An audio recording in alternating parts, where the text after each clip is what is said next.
Alright boys, Vampire Relish pouring in. Midnight, 1st of August. Already feel so much cooler. What does the weather say? 24 Celsius. It's 75 Fahrenheit. Well, that seems like manageable. Evening. How's the heat? It's getting better. It's only bad last week of June, most of July, and first week of August sometimes. But temperatures are dropping.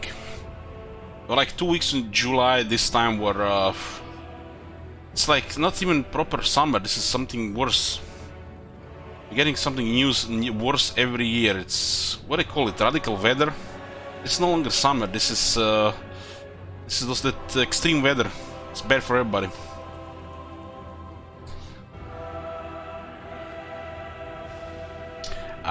No, I'm not seeing 54. Before we get back into the campaign, let's just check something here. Apparently some other vampire characters got some other stuff changed. Let's see if they've done something with Manfred. Impress me.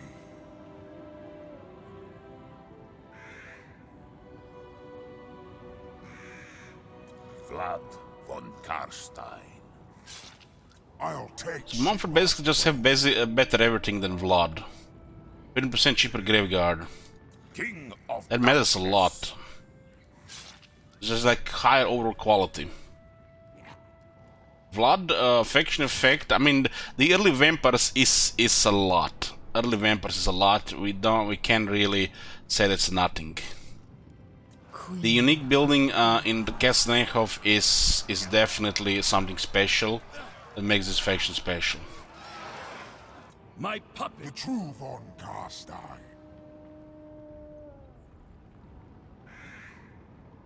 10 leadership and fighting against the men for the Lord's army. Manfred is just beautiful. It's beautiful. This is totally different than Vlad because of different faction. Let's see if they ever done anything with Vlad. We'll check a couple of these things. I'm getting some soup here. Still hot.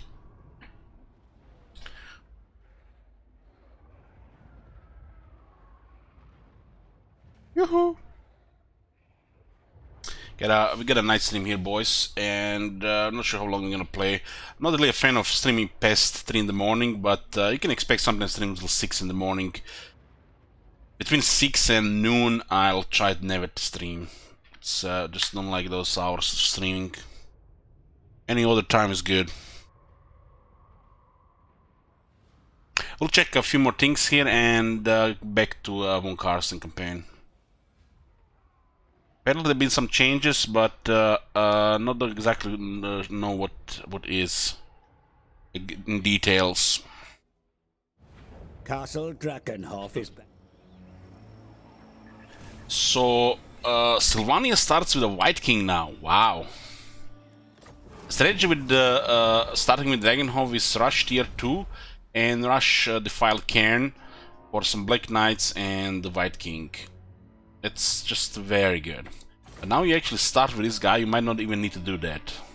So a little bit less financial pressure on that front. Come, impress me. See if they change anything here. Manfred unique tree is kinda in his traits. And he just has so many skills. He's a double lore master. That is crazy.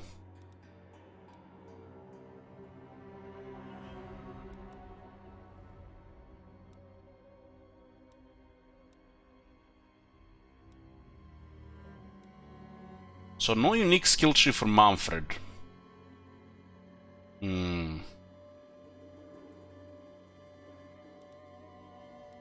And he has a double lore master, access to the Lore of Death, which used to be very powerful when the game was released, but now is really bad compared to the alternatives. It is still usable, just, you know, it's just Lore of Death. It's you know, it's Lore of Death, you know, death. It's the name has become a meme. How bad it is. A lot of these things should probably be doubled in value on upgrades, killing trees in the campaign. Multiplayer is the reason why the Lord of Death is in the shitter.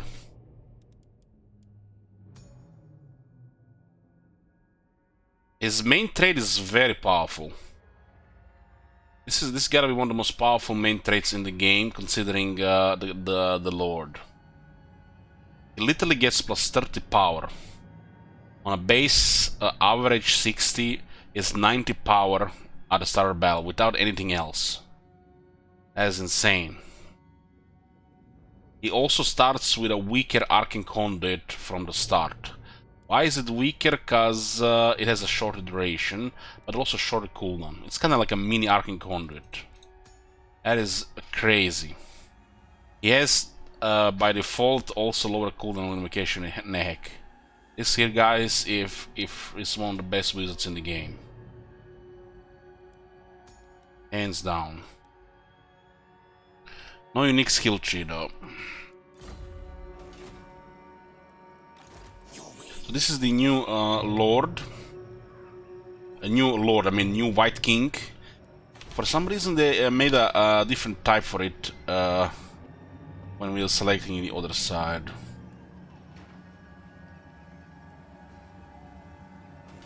Okay, let's see. Is anything special about this Lore Keeper? I'm guess is it random his trait? Because Lore Keeper is quite nice to get. Memoria Mortus. He who is gifted the means to conquer his own mortality can live forever. It's random. Oh, this is actually a nice trait.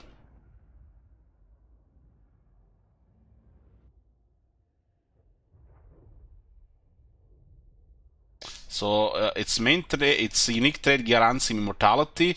It lowers it up for the army and increases research faction. And you want to put this guy definitely in your top army, in your main army, and build him as a fighter.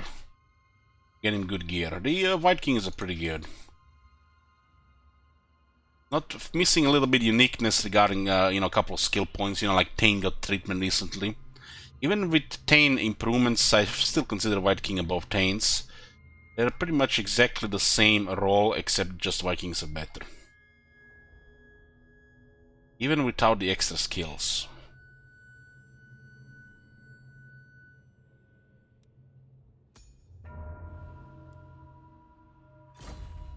But nothing for Mumford.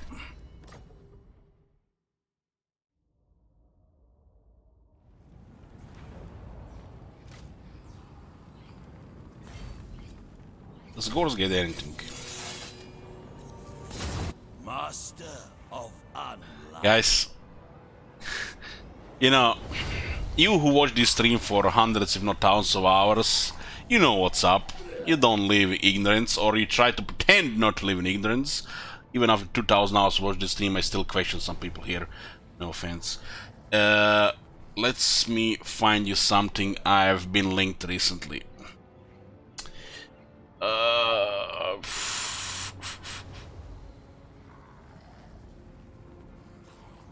Is it not longer here anymore?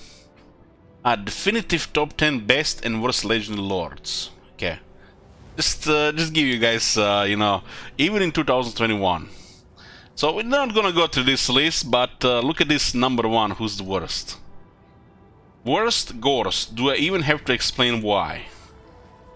God damn.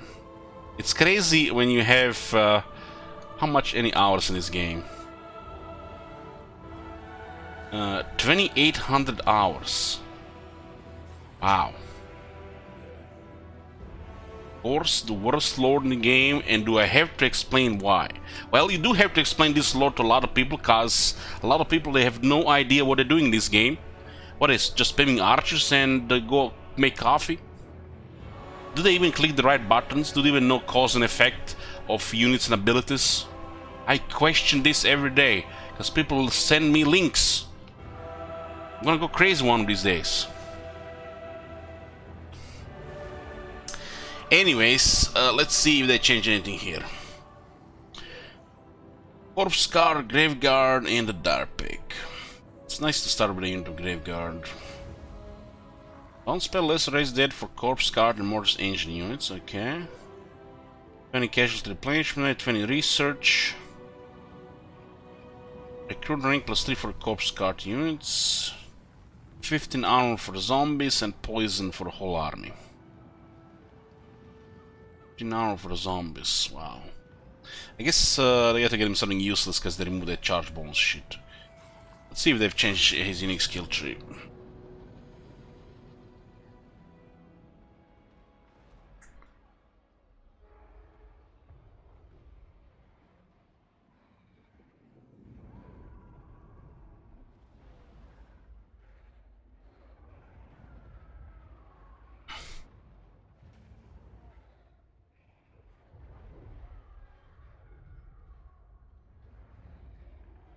There's been a lot of this stuff over the years, guys, with especially with Gorst and Kemmler for a while.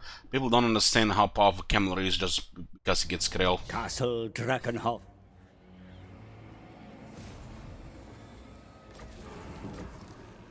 Dark magic is mine to command. Yeah. Darkness calls. Master of unlife. Death is only the beginning. Ghost. Lich Master. My puppet starts. Corpse Master. Helman Ghost. He said it! He said it! He said it!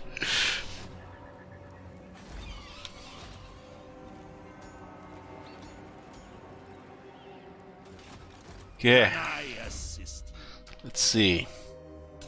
What did they do with his poison?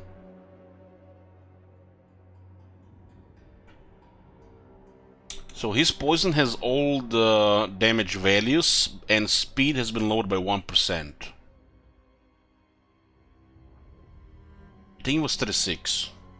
That is a massive debuff. Which makes the units very slow when they engage his army, which means they stay longer in the same spot, harder to disengage, hitboxes move less. Just best melee performance.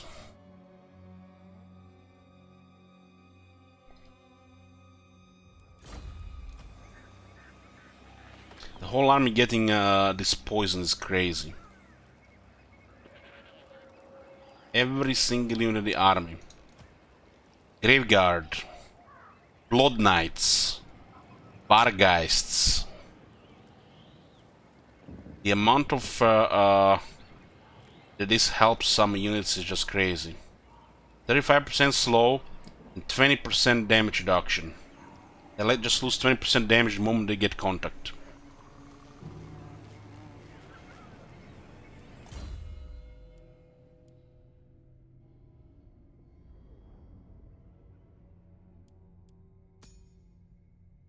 He did had his this skill tree before. His card is in rank 8. Item rank 8 as well.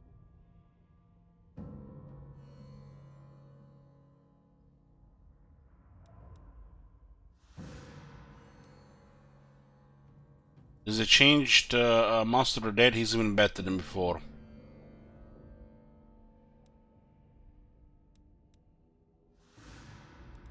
Now he, when he's in melee, he heals with a 1.5 regeneration. 6 health per second, because this didn't work in melee before. Now it works in melee, so it's even better. Because you want to be in melee when you get this.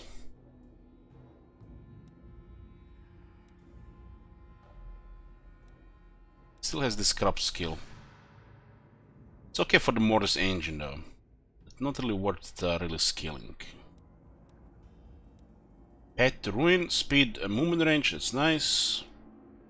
There's still base 23 speed. Attack defense, armor missile resistance. So it's just basically melee expert stuff. This is the same as before.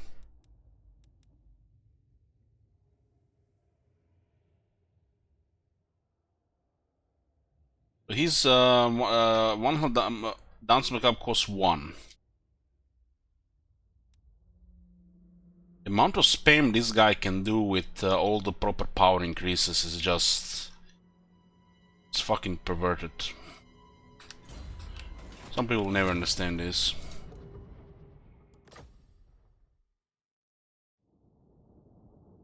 Highest uptime on the Curse of the Undead in the game. It's longer on the upgraded one, not on the regular one. There's a catch with that for sure.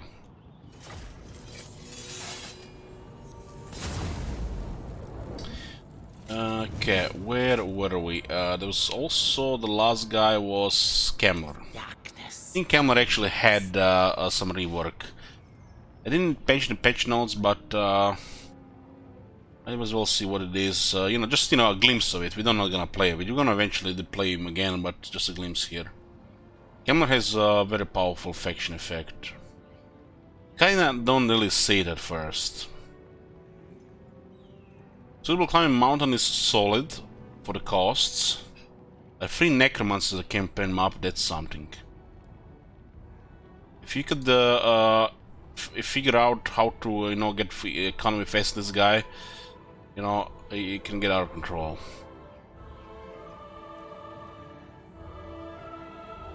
Only units behind the scheme army are immune to non-vampire counter to attrition.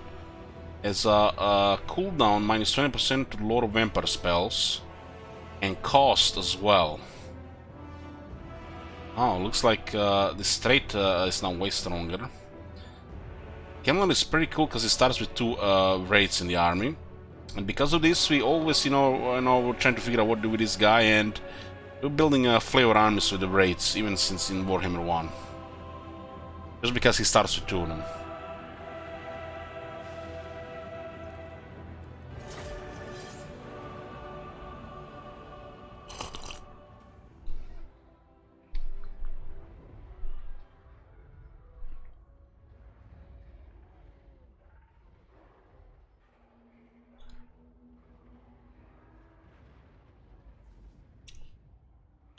Just checking out some of these changes, just a glimpse. They haven't really explained it in the patch notes or anything, at least the original ones we've seen.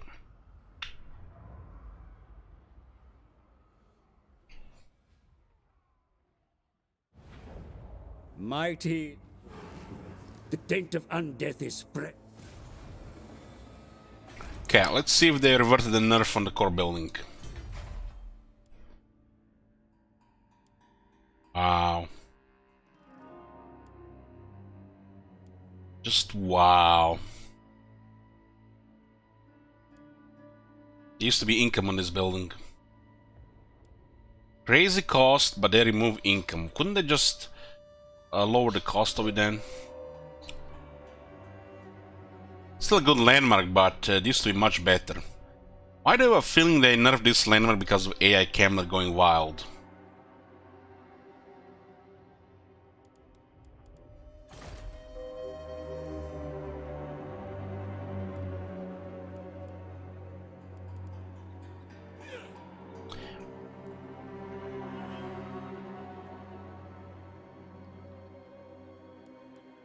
They could have at least turned this into a garrison building, since they removed the income from it.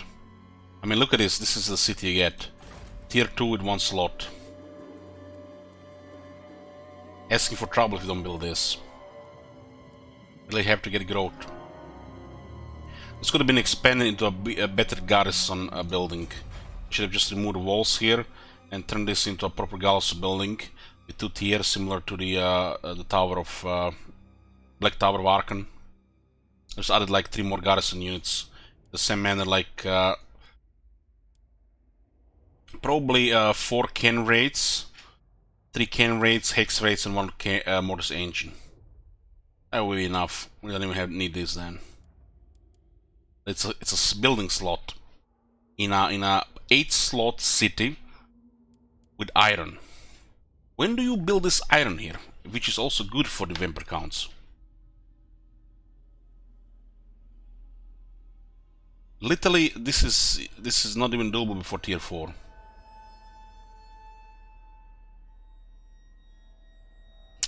This is so off. Find me, Gravebound.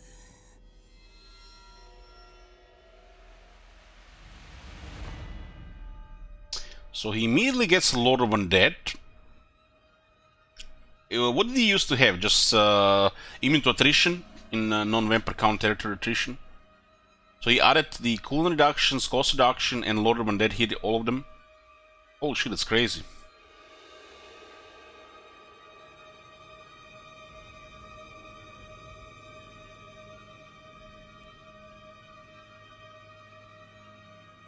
The Revenant Dead is 16 points per second. Wasn't this lower? Whole army? No, what? What the shit? Wasn't it just for one unit before? Is that for the zombies? All the zombies now.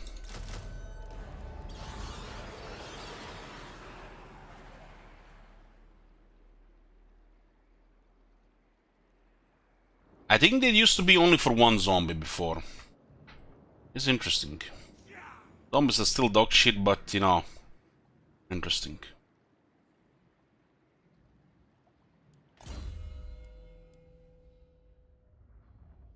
I wouldn't mind trying this out for the lols. It was all his zombies. It was 16 always. I think one of these things is different here. The zombies are way too slow for anything really, and have no armor. And the rest of the stuff is shit. One of these things need to be way higher. It's the speed, man. The speed here does not work. 26 should be minimal speed in this game for anything. Holy shit, his main trait, wow. Wow.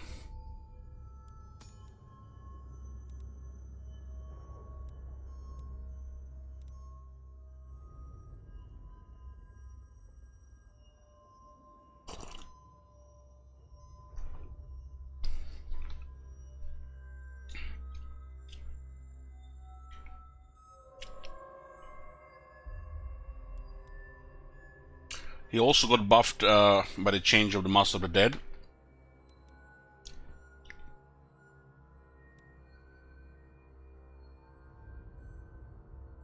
Still pretty good items. So the first here, faction trait, immune to chaos attrition. Tomb rot. Yeah.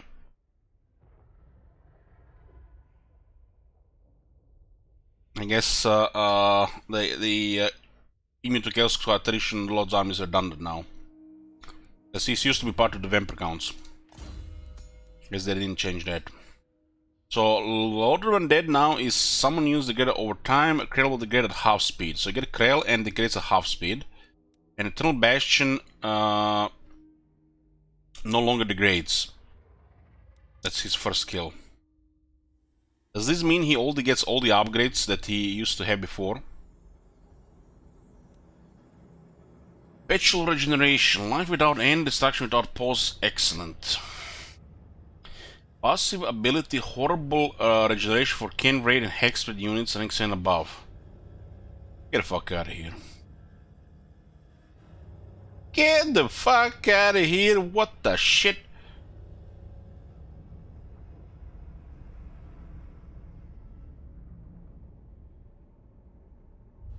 That is, wow. That is, wow. Finally somebody knows what they're doing.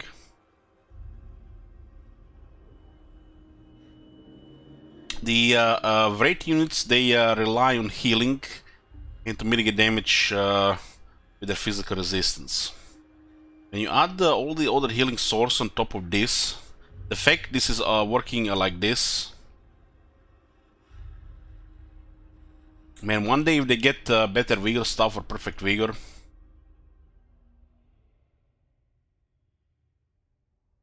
now horrible regeneration means it's a regeneration which resurrects. Which means if 60 hex rates have entered the battle, it'll pretty much be next to impossible to kill.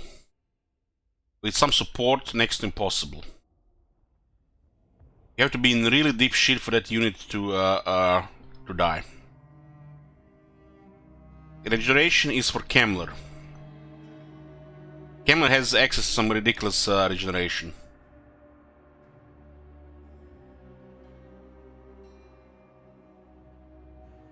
Horrible regeneration for the raids. Wow. Pretty much all of their health is now max health.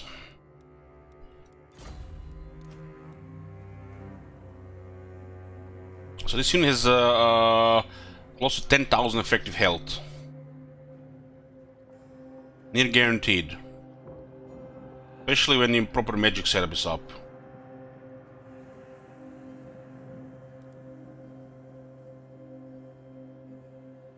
And 9,000 health with 75 physical resistance. You don't even have to rely that much on the healing anymore then.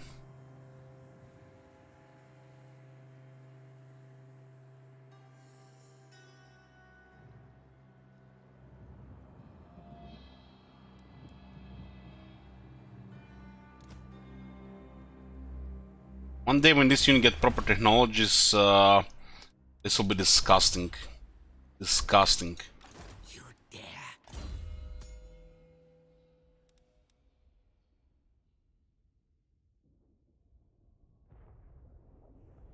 Yeah, of course you have to avoid fire and magic.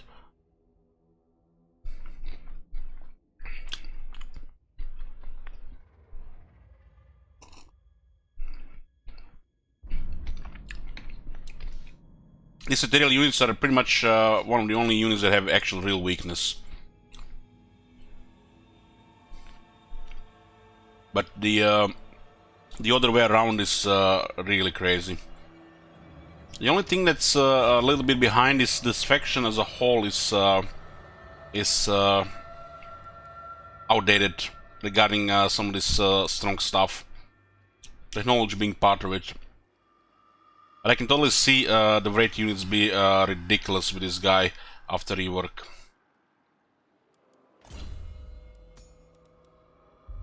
Arrow Kings.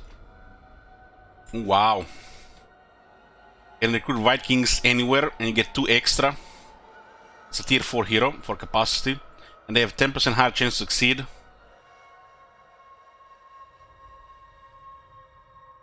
Wow. That is very good. That is very good. Holy shit.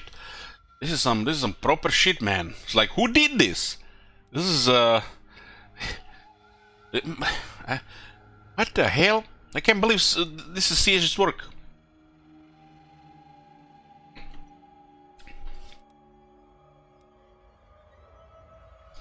Seeker of Secrets. Magic item chance plus 10%, possible chance of stealing magic item plus 30%, campaign damage plus 15%. Get the fuck out of here, man. What the shit is this? What the fuck? I don't even want to check the rest of your skills, man. This is like enough. Don't stop. What the shit? This guy has crazy skills now. I wonder if Krell gets Force Seeker, Deadly Onslaught, and all those bonuses he had on the other buffs, though. This is the skills you want to unlock. This looks fun and powerful, and how should the Legend Lord look like?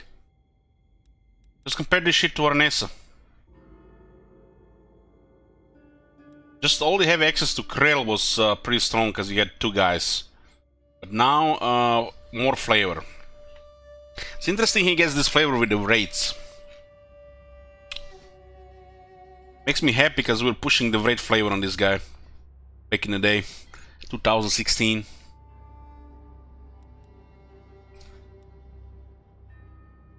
What is this? White Blades. A cursed relics from ancient barrows cleave the soul as easily as they part the flesh. Possibility White Blades for Can Wraiths and Hex Wraiths next and above. Bonus from every 8 for Can Wraiths says, get the fuck out of here. Get the fuck out of here. What the shit? They get anti-infantry and they get a debuff. They get a debuff that lowers the enemy damage on top of resistance. Wow. Oh. I'm just gonna take a walk with you guys for 1 minute.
Okay.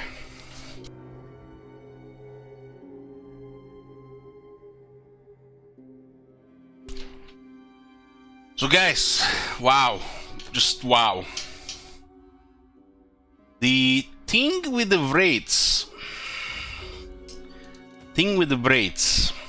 To make them work, they needed two things. They needed healing and they needed attack buffs.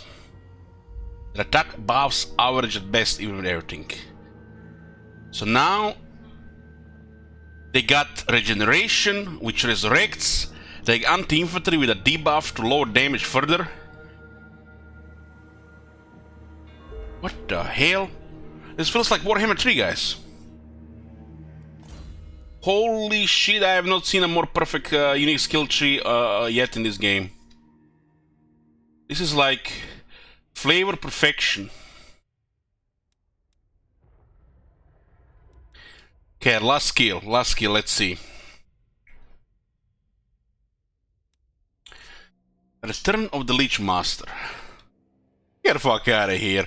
25 more power and a greater Argon Conrad. What the... What in the shit? What they've done to Kemmler, man? They turned him from... What? His faction is poopy, but this lord has always been good. And now this? What in the shit? This is... What? This is disgusting, man. This is disgusting. How... What the... Fucking hell. Kemmler is he's kind of like a classic character. He's supposed to be powerful, but holy shit. Kemmler gets this, and we have Grand Pep in the game. You know, I can never be always, you know, 100% happy. You know, this reminds me of some other shit in the game. And that shit that he still needs stuff. His faction is starts in a bad spot, but Kemmler, you know, Kemmler can make it work, and he has flavor and a strong flavor. He's powerful, man. This guy is no fucking joke. Redline last skill is changed.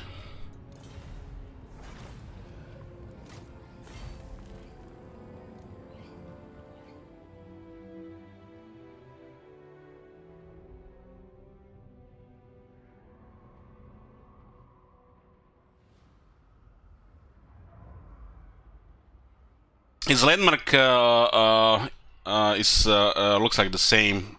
They didn't restore the income.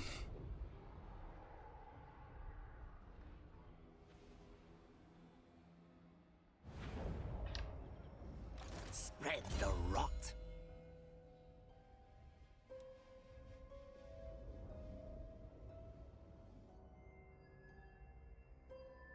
Did Kemmler had the Lord Master before? So instead of Argon Conduit, which he gets here, greater, he now has Lore Master here.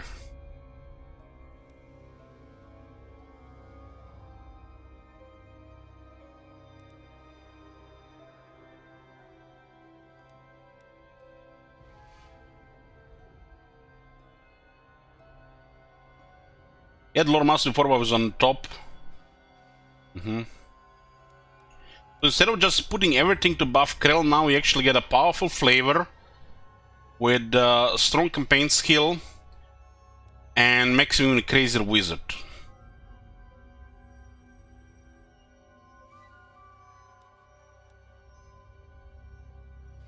Holy fuck. I feel like you can put a chilling stuff on top of that as well. You can put a channeling stuff on top of that as well. You can put a channeling stuff on top of that as well. This is disgusting.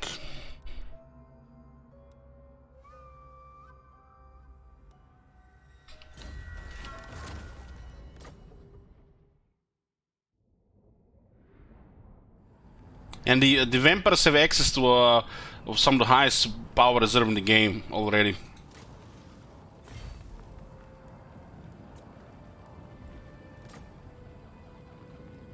Okay, let's go back to our campaign. I just checked some of the changes there. Holy shit, that change on Camber makes me happy. Not a fan of his faction, but that lord, I always like that lord.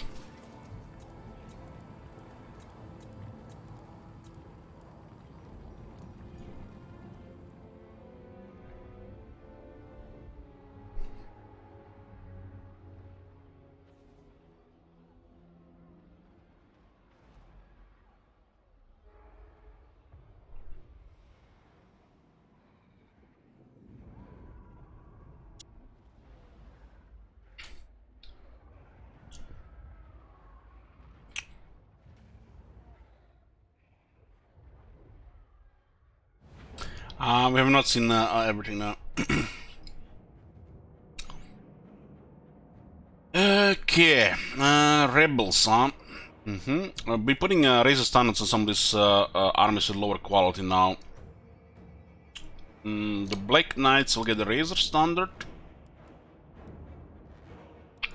50 speed here, huh? Leadership 67, that's more than enough.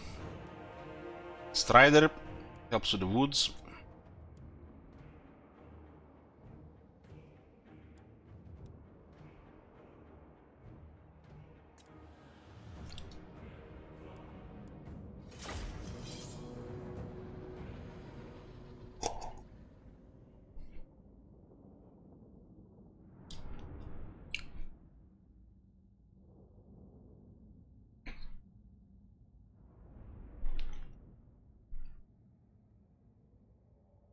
Grave Horrors are tougher.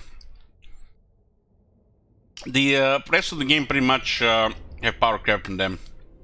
They're definitely better than before. This is their stage 2 nerf, so a little bit tougher. This whole unit needs more second look. Push the goal. Push. Hands up.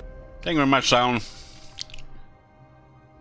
What is the right even now? 1000. It's 600. Not even sure who's the top contributor. I think it's Marconos.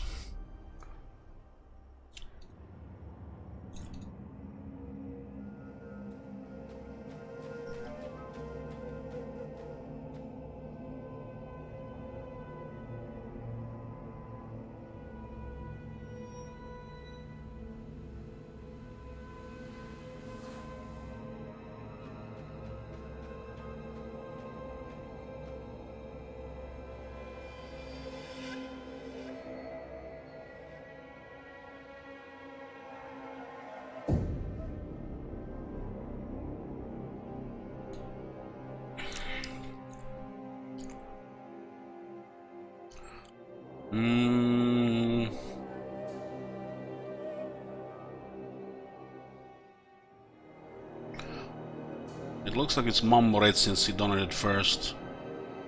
Oh, no, it's Straklon. It's Straklon. You are, I middle miss it. You are currently the top Straklon.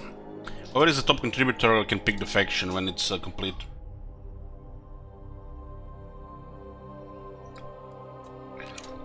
Yeah. Got plenty of knights here, huh?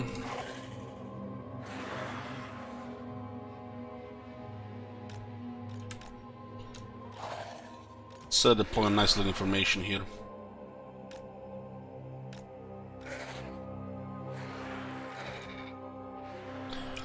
How many points left as a commissioner campaign? We currently have, I think 11. This is gonna be a long campaign. People love vampire long campaigns.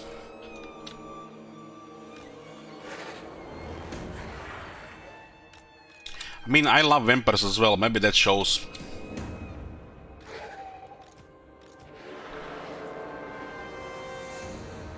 Thrall was one of my favorite factions.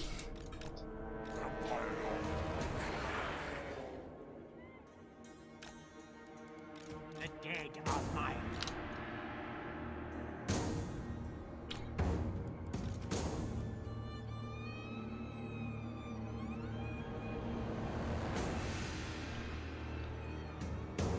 Well, when that goal is met, we pretty much can start it at any point, really. The Outer Result campaign, you know, it's gonna be down to RNG. We're gonna try to influence it, you know, with knowledge, but it's ultimately RNG.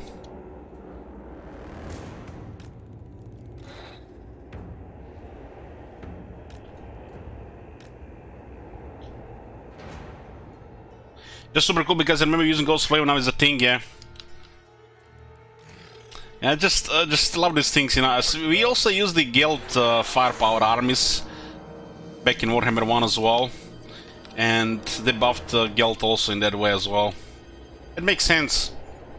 This type of flavor should be expanded, right? Not just to be like the other guys.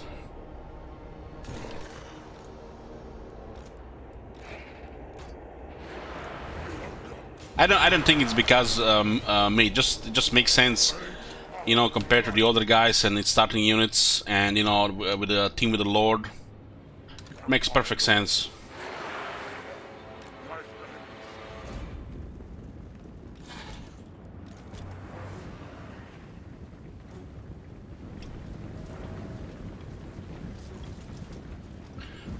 This is actually the best type of regeneration, RuneScape.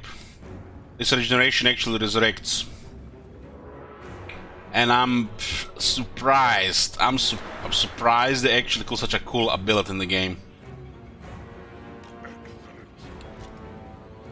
I wouldn't thought of that myself. Adding a unit ability that not only generates but resurrects models. That's why you need more than one person, you know, working on the game, because, you know, one head is one head can't think of everything. Sometimes, you know, you need more eyes, ears, and brains working at the thing.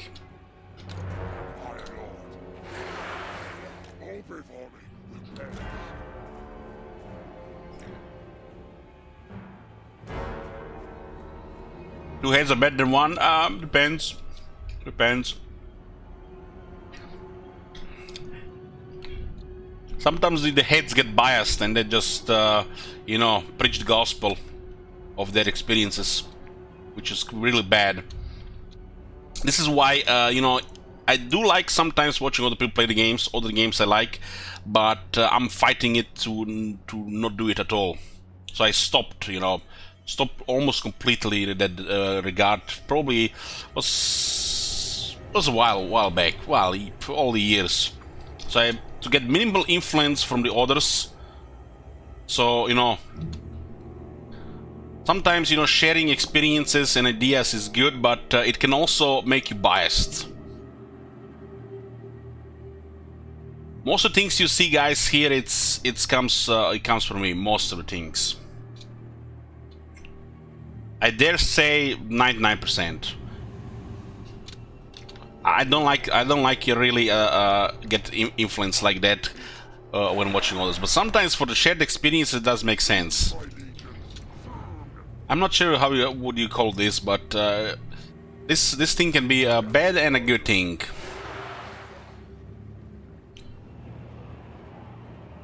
No, of course the chat tries to, you know, spoil things as well, so you can't really get the pure 100%.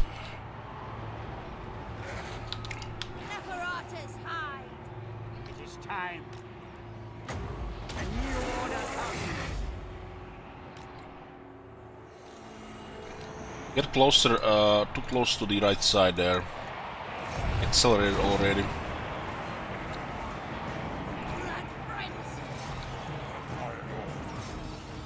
I'm in your throne. We are immortal.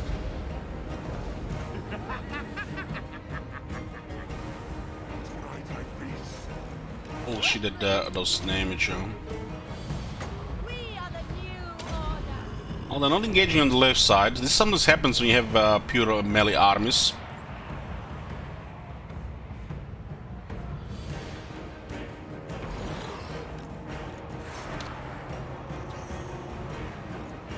Let's take into formation here.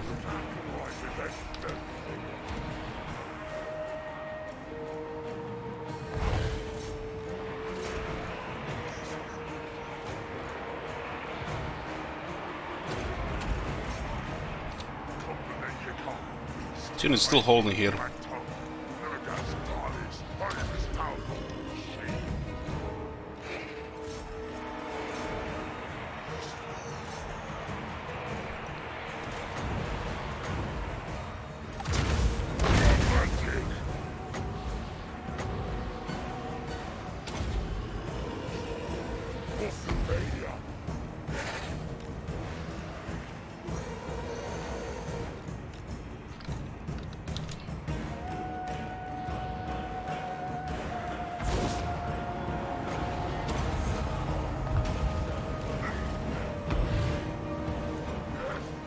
The living will join us.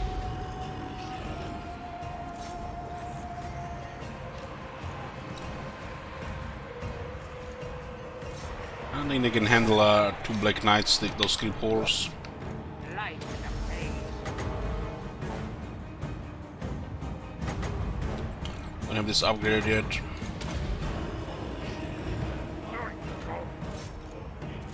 Armor is not good here, we have to go after them.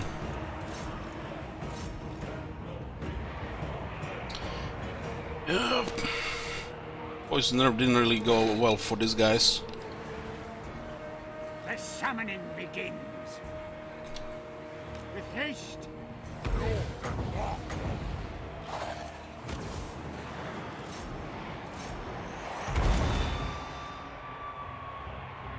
There's flanking stuff on the other side. This area is getting fine damage. Don't have to rotate anything out. There's this unit here.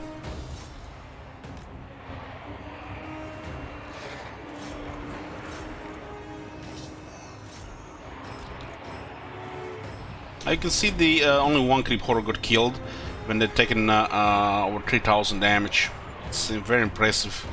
It's units with regeneration. Sometimes, you know, you can do what, a lot of things and it's still not gonna be enough to beat it.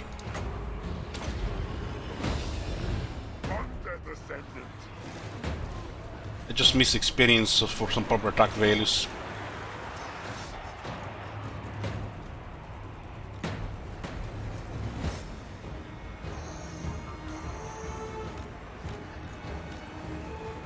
At once. Your desire.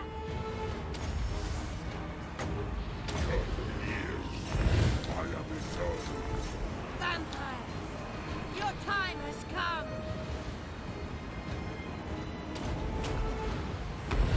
The curse of undeath.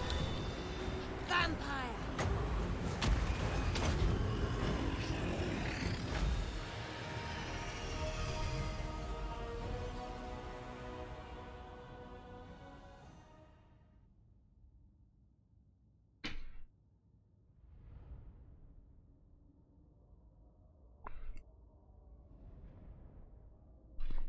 Man, this soup sucked when it got was not hot anymore. It's like a window. This is like creamy spinach and cheese soup. The moment it was not hot anymore, it's not good anymore. The rebels do not work for the piles. They should not. Then go.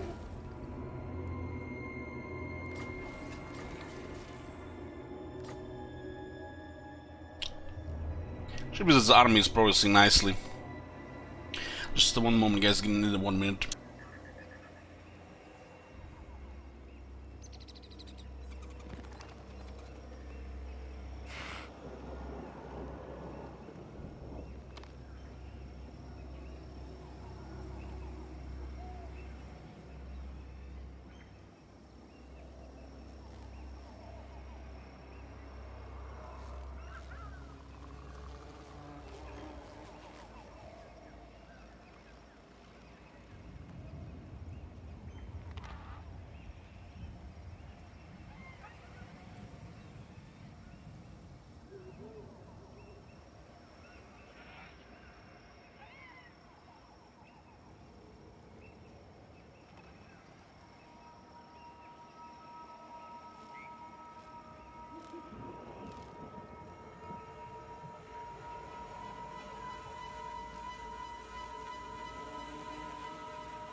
This is how it should be, guys. Night, cool weather, and vampire cunts. Playing vampire cunt campaign in the middle of the day? What the fuck? This is sacrilege. It's like playing Fallout New Vegas in the middle of the day under lights and sun and shit.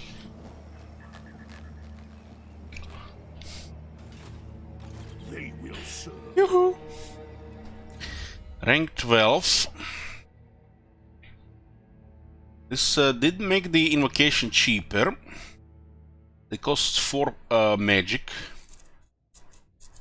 But Overcast is still at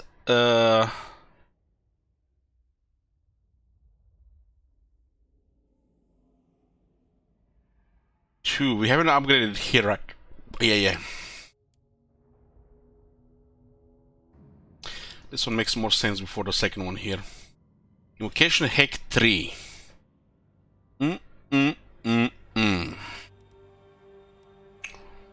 And we get a channeling stuff.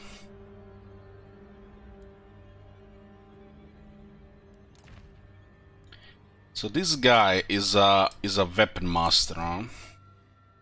62 attack, but questionable damage. This guy has a little bit higher base, I think. We're probably not gonna build his attack anytime soon, so the Fencer Blades seems very good here. Will be better at evading and better at hitting here. I mean, his damage is not terrible, Weapon Master. Should be enough to duel and do some damage.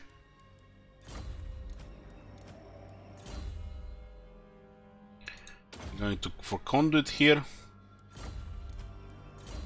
Same here.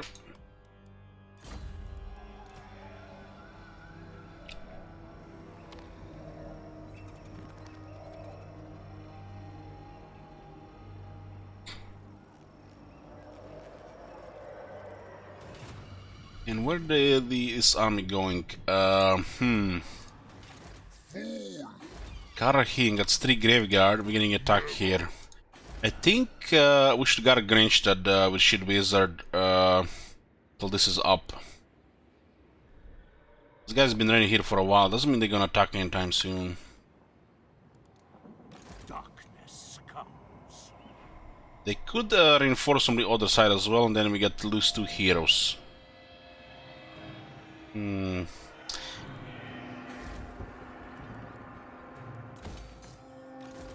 Yeah, that is not the safest move. We'll go clear this. March.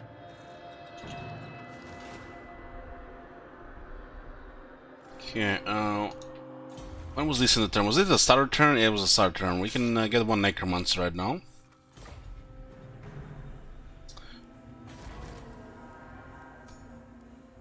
Is a Discipline Necromancer, good for the armies. And we did get another Lore Keeper here. 4, 5, 2, 1. Yeah, that's makes sense. We are getting army number 5. This guy could use a Discipline Necromancer. 2 attack, 2 leadership makes a lot of sense. These units. This guy is what? Just a random filler lord. We need 1 more key so we can lock the second Necrarch.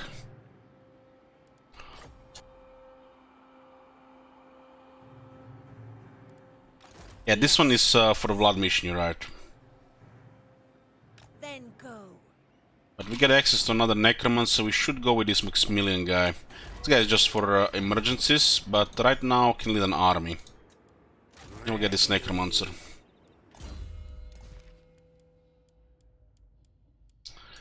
Yeah. Want the Discipline Necromancer in every army.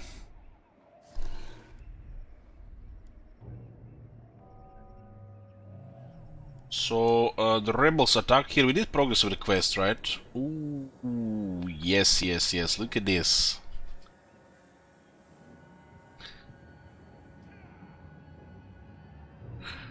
Eight regeneration, huh? This is why hunger is bad for blood. I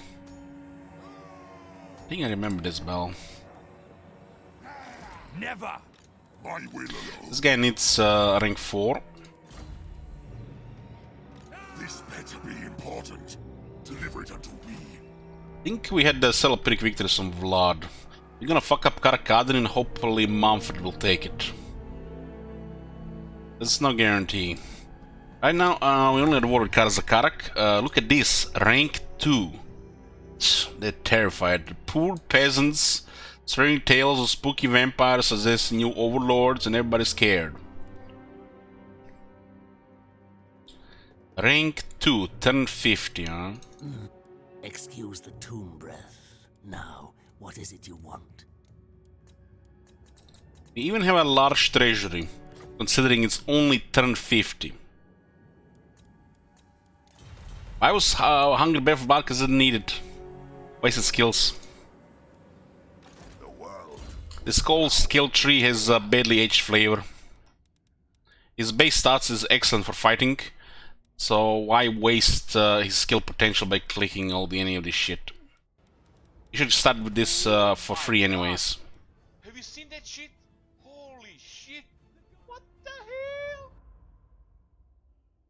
This used to be a flavor, now it's just bad. It is what it is. It is what it is.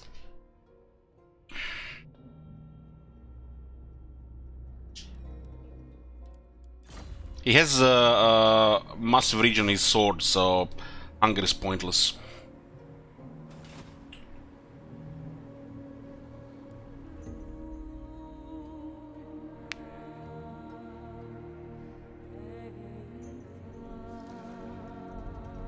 One day the vampires might have a bigger healing cap in the campaign to fit with their faction, you know, flavor, lore, whatever you want to call it.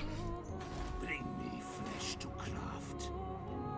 Everything dies. There's too much thing has too much healing. Yes, his sword already gives him too much. You dare. 75% of your max health is your allowed your healing cap. So, for example, Vlad has 7,000 health, which he can have 7,000 health. 75% of that can be healed per bell. Vlad is immortal footman, but the healing caps, you know, this thing is just as a waste. You start strong, and you don't need any of these skills really. Of course, he does get stronger if you put all these skills. But he has so many skills, he can get everything, so you have to sacrifice some things. Now with his unique skills, he even has less skills, and his unique skills are bugged as well, so you have to use extra just to unlock his best skill.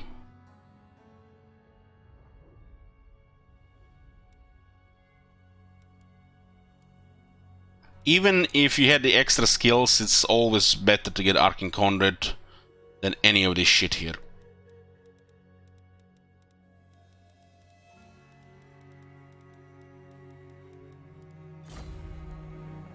He's a wizard. Hey, being a beefy wizard that can swing his sword properly, that's just extra.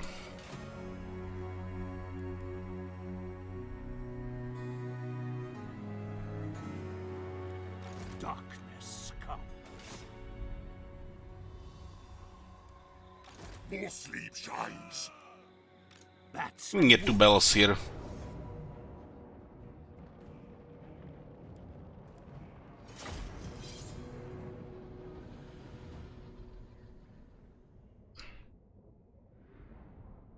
I really think all these vampires should start with a free skill into hunger. Every single one of them should be their starting skill. If not their ability already when they start a campaign, but you know, that could be interfering with esports. So on the campaign, as you recruit a vampire lord, they should automatically have free skilled hunger. Because they're vampires, they should have hunger there. Because on most of them, hunger is just a waste of a skill point.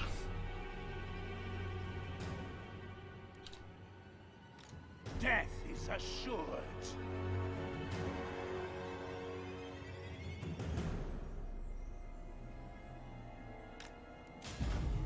You do sometimes go with the flavor fighters, but you know, that's you know, for the specific lords.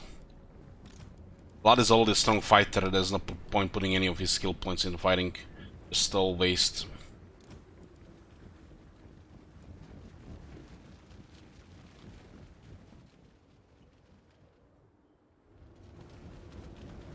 Watch!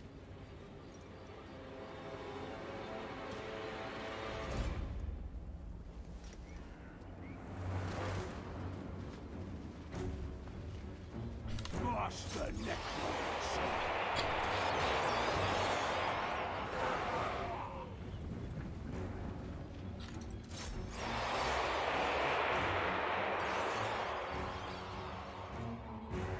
Yeah. Vlad is on ignore list. His infantry and he's unkillable. If you skill him, it gets even worse.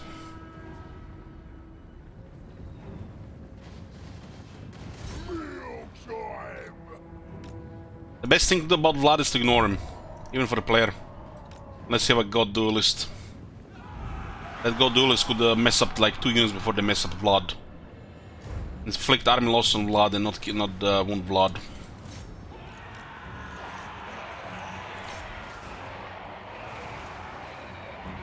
Some shit with Sigvald. Sigvald gets massive region also on his item. Pretty much the same. But Vlad is a wizard, so he's better. When it comes to fighting, they're the same.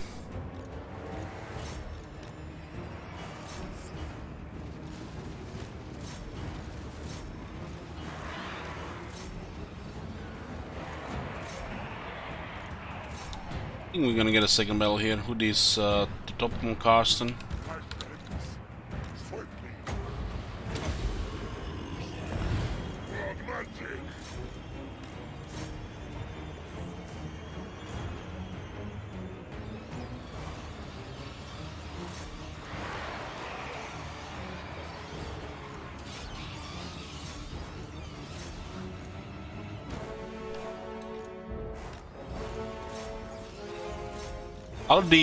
The Fighter Lord felt much better when the AI didn't get free 500 experience per turn.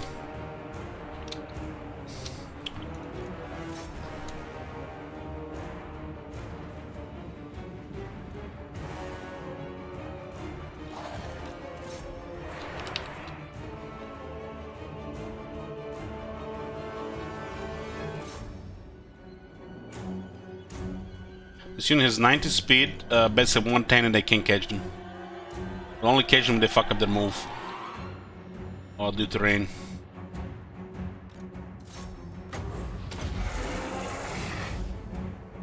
Like that.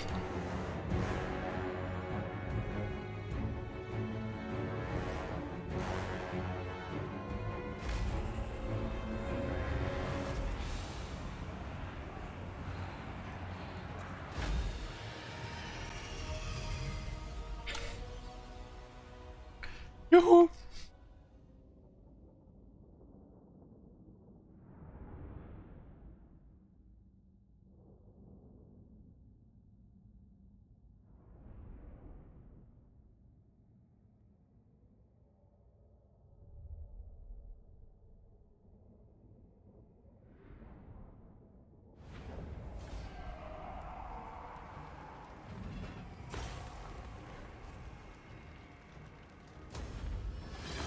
Man, we got so many extra bells from this guy.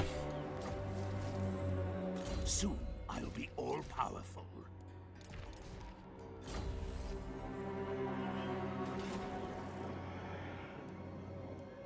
Bring me flesh to craft. I know you're not much of a mod fan, but you see the special campaign Dive mod that came out today?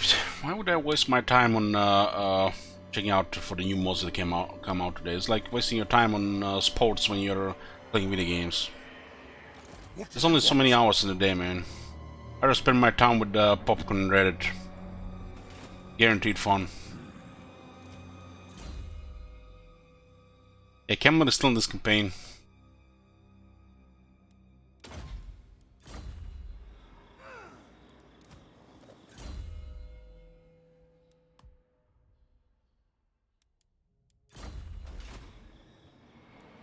You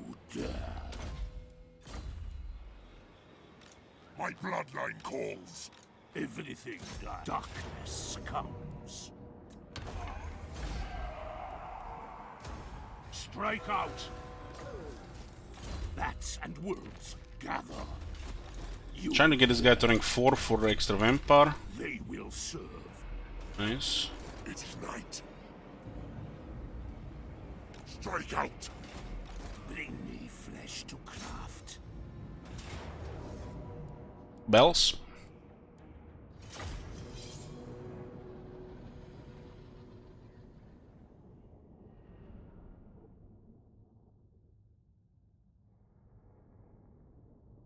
I really enjoy Hearthstone until 2015.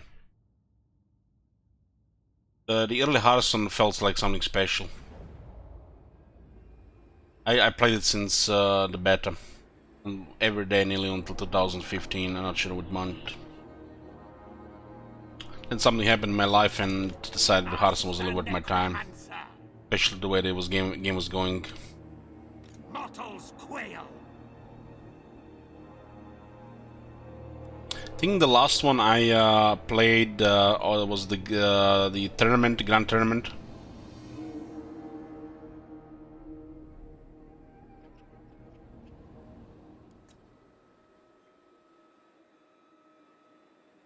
Master Necromancer.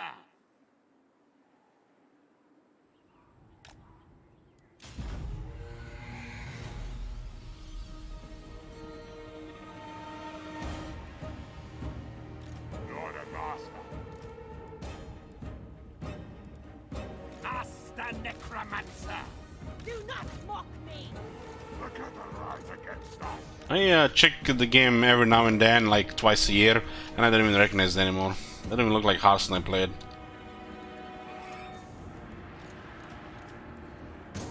I'm not even sure they added some other mod or something. Nobody even plays Hearthstone anymore. Play this mod in it.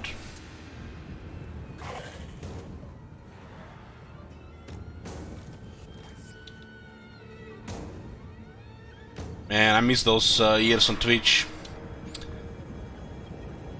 Trump Value Town, when Mulder was playing it.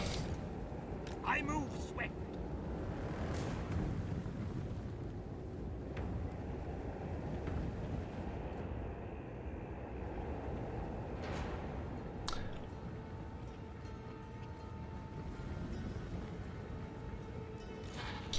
You try Manage Arena? Yeah, a bit. End up spending some money, playing a couple of games, and uninstalling. I thirst. By my will. Thundering forth. Life is a phase.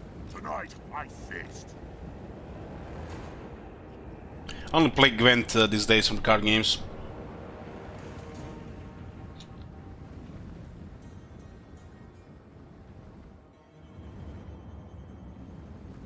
Only in unlocked. And I'm not even playing that much anymore. Very good. I always play a little bit extra in the first half of the journey, I'll be fine. especially with their season. I haven't played a lot of Gwent the recent months, because all the seasonal rewards in the book were from the last year. I'm just a completionist in that game, do contracts, complete stuff in the book, quests, stuff like that. Vampire Lord. I don't really play on competitive level. An ancient power is rising. I do enjoy the atmosphere, the art. It's like the game looks very good. Just wish there were other, different modes you could also play as well.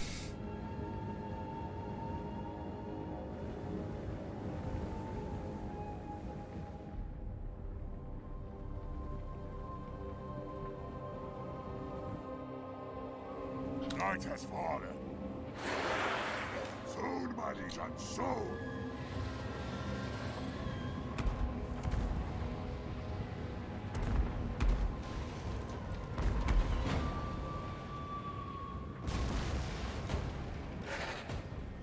I will!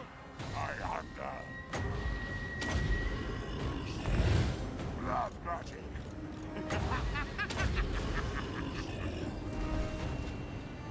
1 second too soon now. Necromancer. Of course. Kinda crazy that a couple of shots can do 5,000 damage.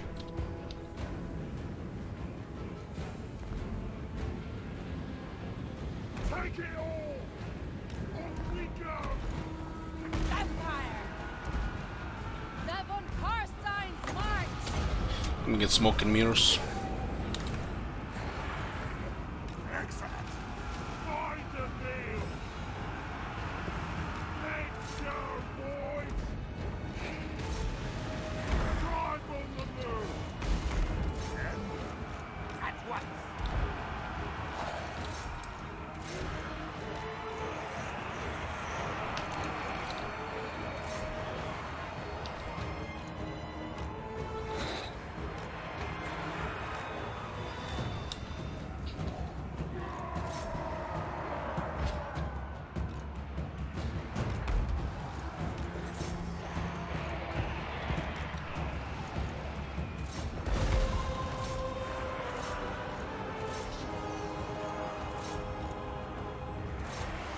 Vampire law!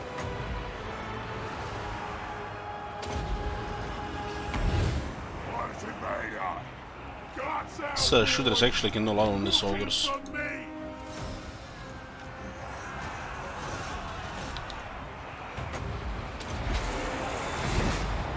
It comes!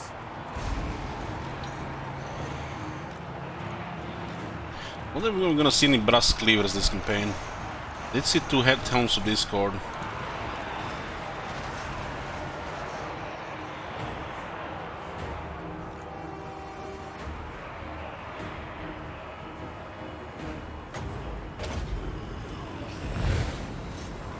Crunch their skulls!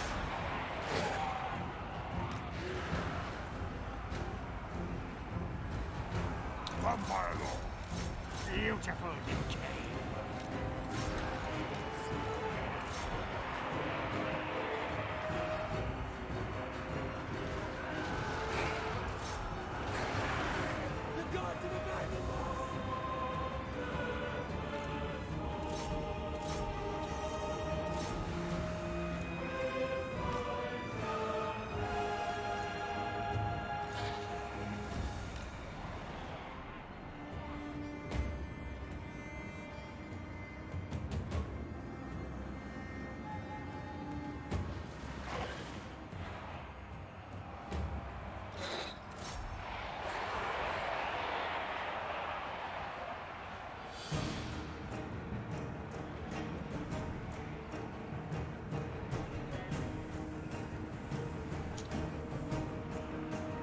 Hungry!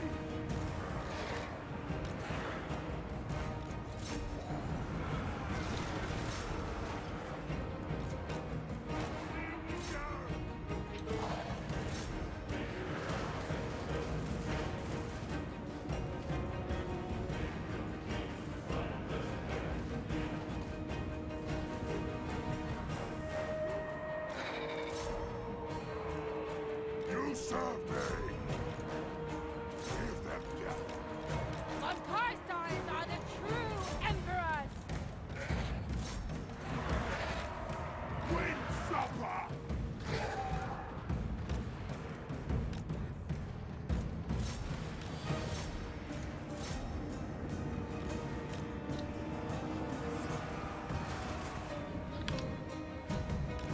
Yes, awake, minion. Still is almost out of ammo. Asta necromancer.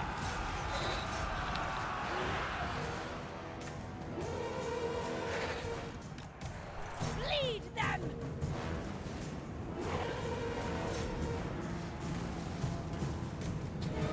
Biggest in the tribe!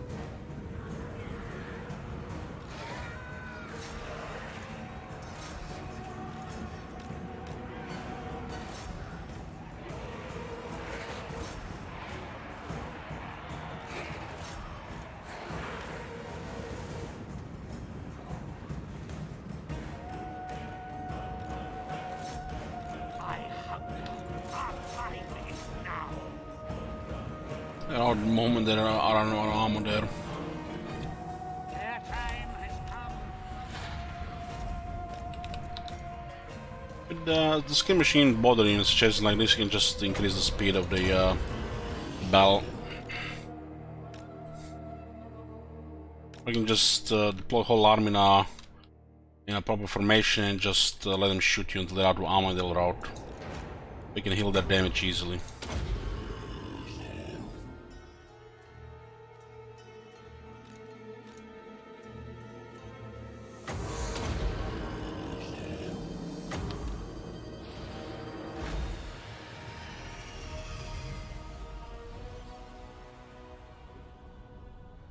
We're half our casualties to mortars.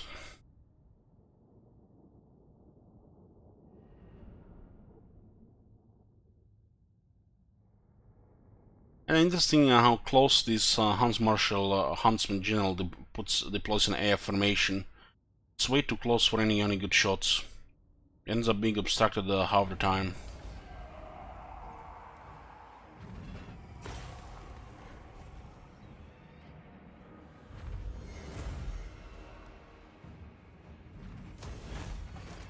Follow me.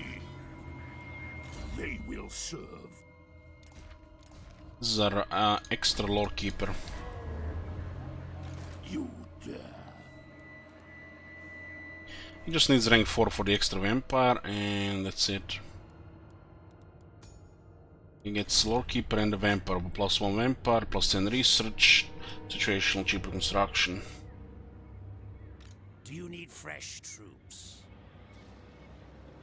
March!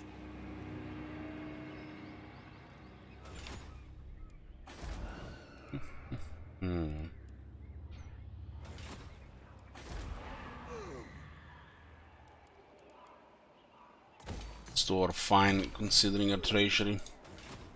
Bats and wolves, gather. Bring it all to me. And let's see what we got here. Skeletal walls, which costs 5,000 for 950. I'll take that. Peanuts for a wild game building, sure. And 1170 for this. Yep. You dare. We can use him every 5 turns to lower construction somewhere. But he's also running as a research to 85% right now. This better be important. Top von Carstein, rank 8. Finish dealing with hosts so we can buff the core of our army, which are skeletons right now. Going for a conduit here. Conduit here as well. This night. I can't!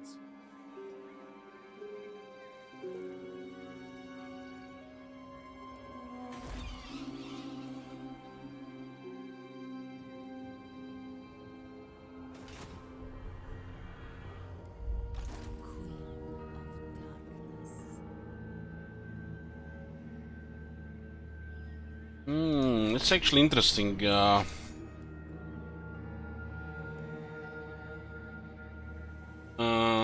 When you replace them, it's still 5.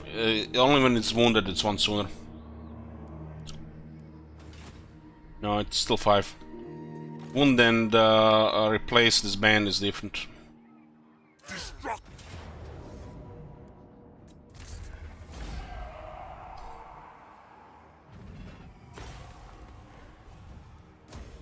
Move. We gotta got some sweet experience here. I am ready. Deliver it unto me. Through the shadows. This army has heroes and it has the base. Once the characters get high rank, it's gonna make all the difference.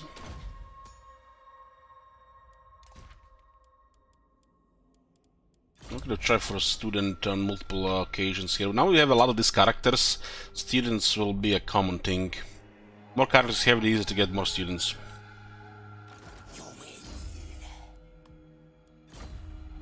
Yes, my sire. Do you need fresh troops? Regarding diplomacy, Manfred is still our vassal, and we have trade with Warg of Woe. with some deals, and we're fighting Karazakarak. An ad! We're fighting a lot of factions, including Midland. Don't ask.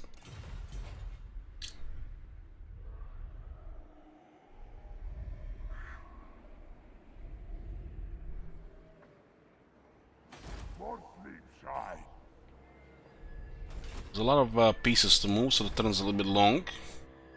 It's fine.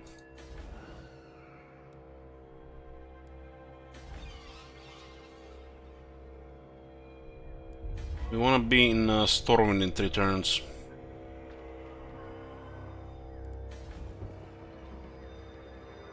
We can visit Wurbad and Needling with the construction crew. I will not betray you.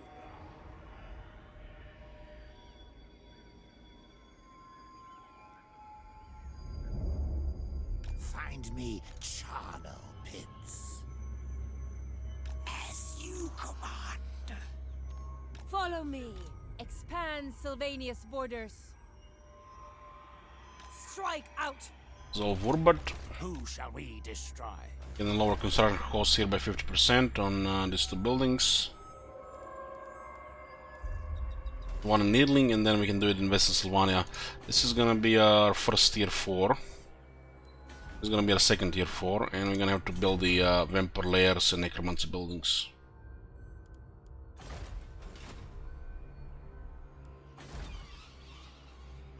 This area is fine now. So, where are there other pieces? I got some rebels here. We need to turn this Karakadrin into a ruin.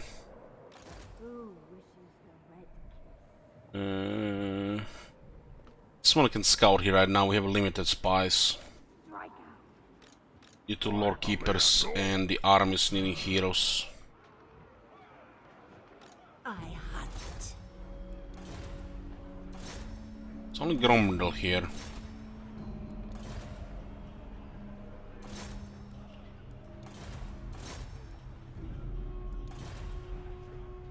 Done.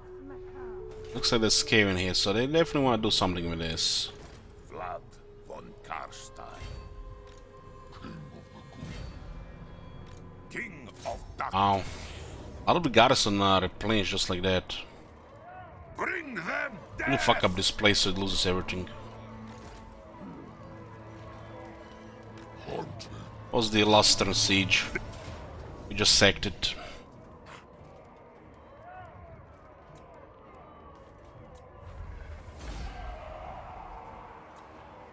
We're gonna sack it again, and again, and again, and again until Mumford occupies it. All dwarves send an army here. Float in darkness. Now is a real shithole. What is your whim? Forward. The von Carstein.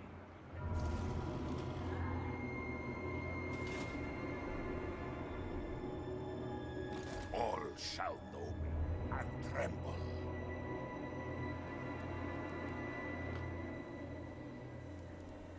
If you think it is wise, swifter than death.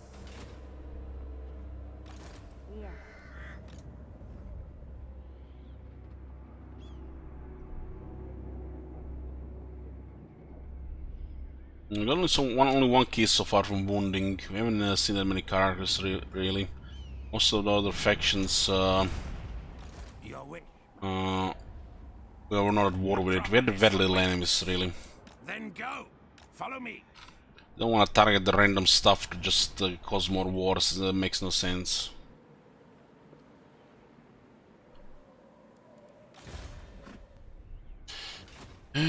So what is this thing here? It's the battle for the Blood Drinker, huh? The world will drown in blood.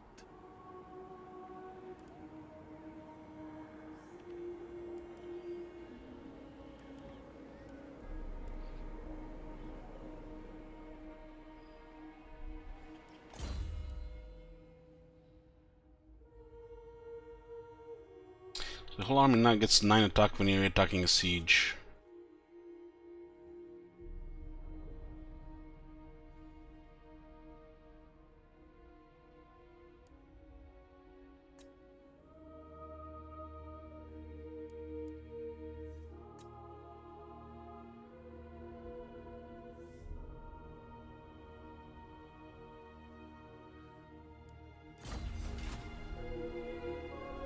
For some reason, Manfred is not keeping his military here.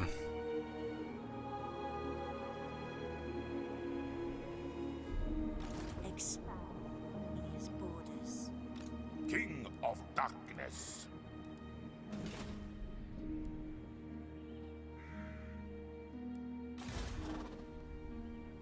We did decide that Isabella will attack Midland.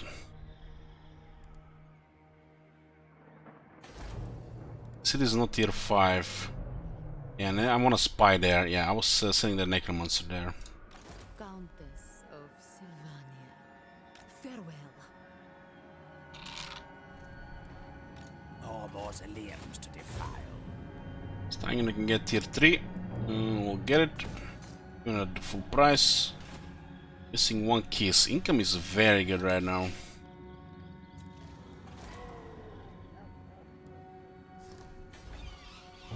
Luxembourg can get fortified.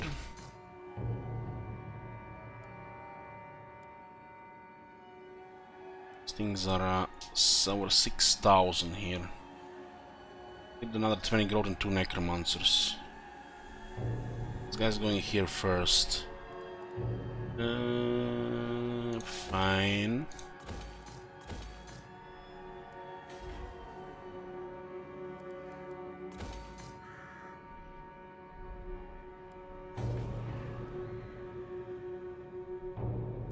Good. We're gonna need lots of money for tier 4 here and here. Lord Keeper's not that much, but still enough.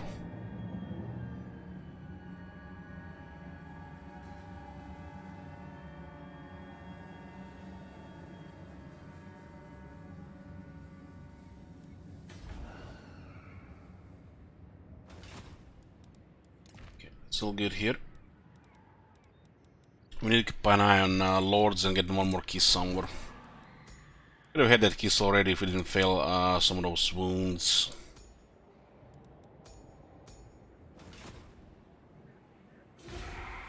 I really want Manfred to take Karakadrin. It's a provincial capital, makes sense for him. He can take the mountains, that area. The province is not a good value anyways, just get dice and expensive infrastructure. Not the same as Red Eye Mountain or the Mount Gumbat.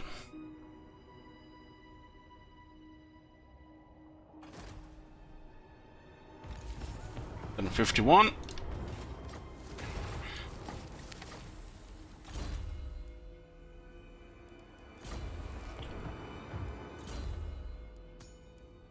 Cats are generally seen as lucky in the Empire, but black cats are said to be the familiars of warlocks and witches. No black cat for you, Bryce. Not yet.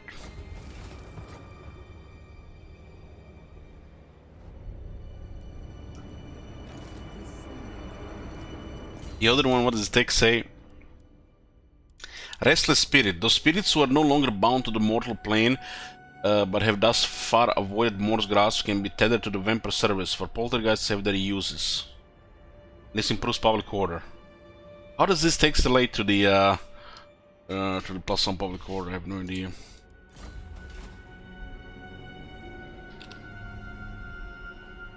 Doesn't look like Manfred is moving towards Karakad, and we just need to keep wrecking it.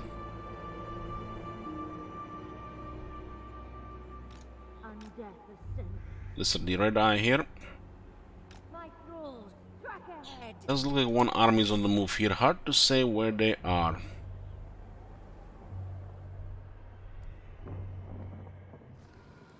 Soon I'll be all powerful. We have a reinforcement range here. March!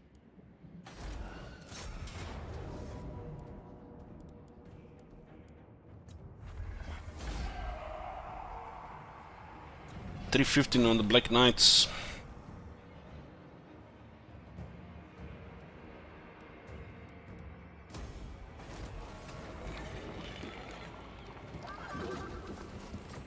That shroud, that's good for a vampire.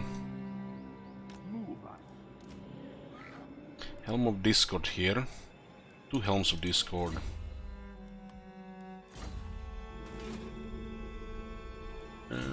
Okay, then we have to keep an eye on more students. We have so many characters now to level up as well. Your wish, master.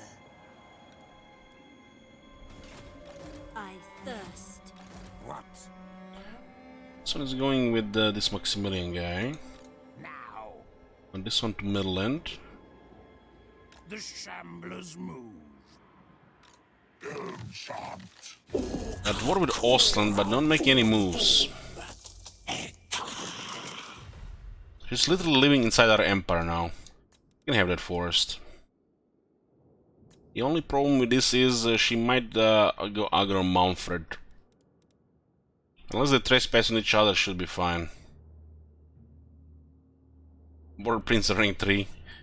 Oh damn. It is night. My lords von Carstein, how may thy humble lich serve you this night?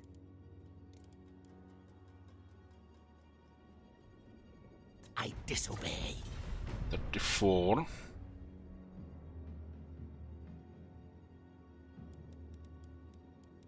I stand. Aye. One right. Karakzivl has no enemies, huh?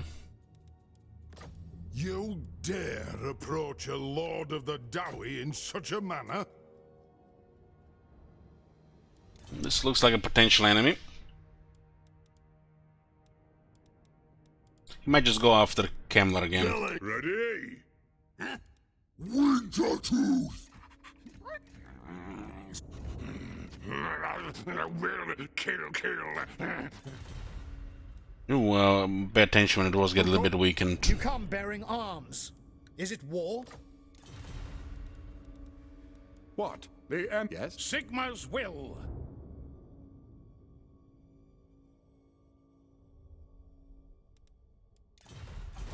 This is all good here.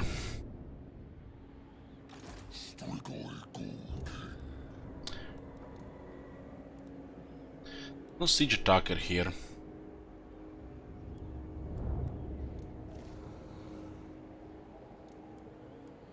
No siege attacker. The man-eaters and ogres with dual weapons. Ogres with dual weapons are basically just better ogres.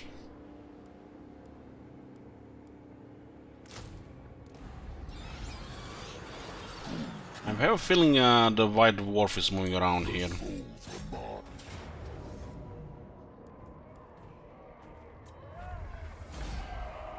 $1,226 casualties here. Replenishment is close.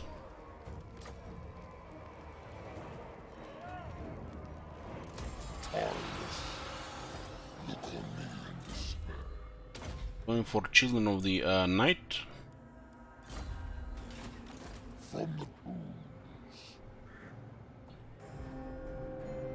I have a good feeling the White Dwarf went either here or here.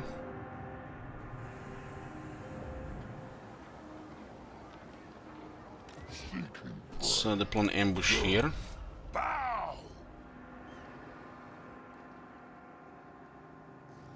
One Manfred to take Karakadrin.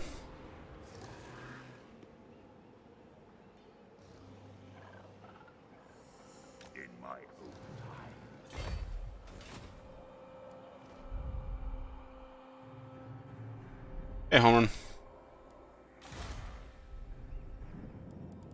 I will do as you ask. No spies here. Mindenheim still looks it's tier 4. Raskeep is gonna probably get targeted there, but we can separate forces here. Let us talk. There's an army in Midland as well. They're not moving. We do have, from the looks of it, 2 forces. Join me for dinner. Danse macabre. Isabella. Just slowly approach here.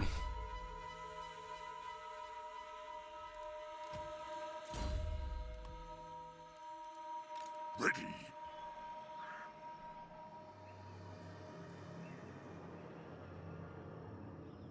Fight. Good. This will do. And this is what, 1430. Get 200 experience per rating. So we're going hostile here. Ackland is fortified. This one could have better garrison though. The Necromant situation 8 out of 8.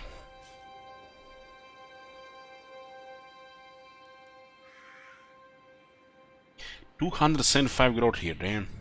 It's gonna be getting tier 5 pretty good time. You dare. Gonna be meeting quite a bit of factions going with this on the Badlands. Away, my lord. Who shall we destroy? Someone should join this army here.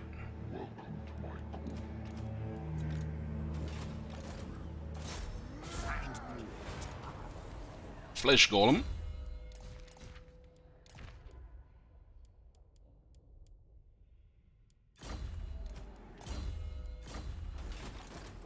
Got a Mincer and a Flesh Golem here. This thing has no mind, it is a fleshy contraption powered by its master's will, used for mundane tasks and guarding the castle during daylight. Many vampire lords keep a mortal Mincer around, after all, someone needs to dust the drapes. Do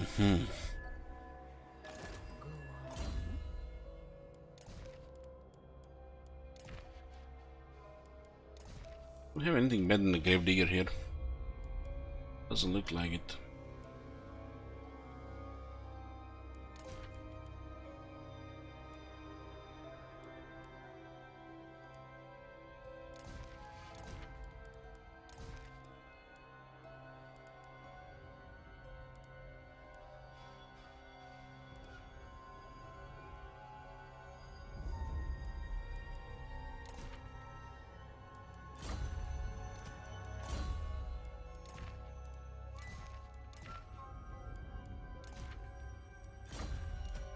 We'll just have a scroll of shielding right now.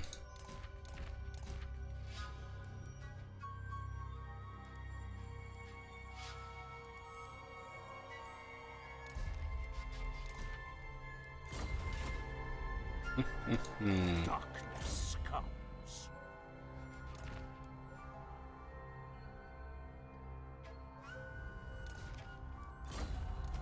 Fireballs will be good on the flying vampires.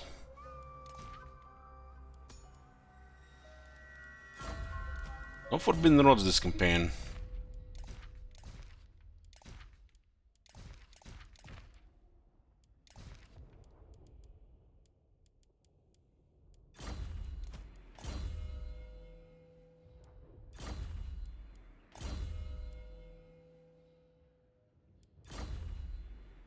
These things don't do much anymore here. Should put in a new army.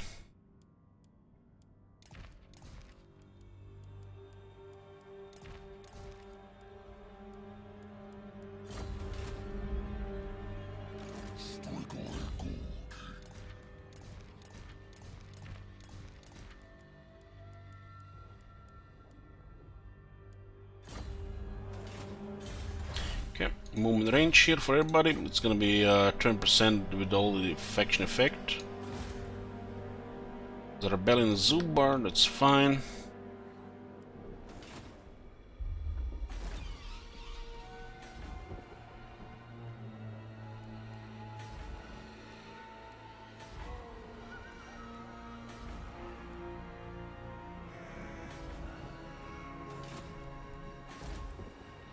All good.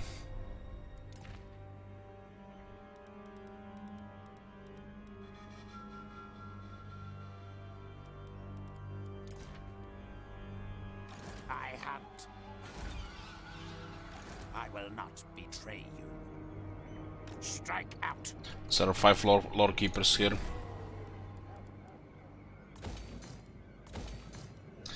Needling will get additional necromancer. Yes? My thralls track ahead. Now, yes. Find me charnel pits. And Eilhart will get the extra garrison instead of this. This is pretty much the edge here. Be a vacant battlefield. They should be in fort next turn. I hunt. Yes, my sire.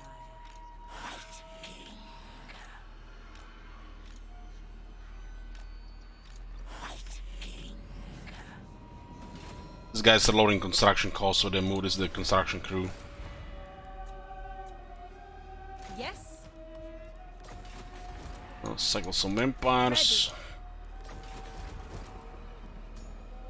Necromancer capacity. No benches, no white kings. Those are tier 4 agents. Where did we get that white king? From the original capacity on tier 2.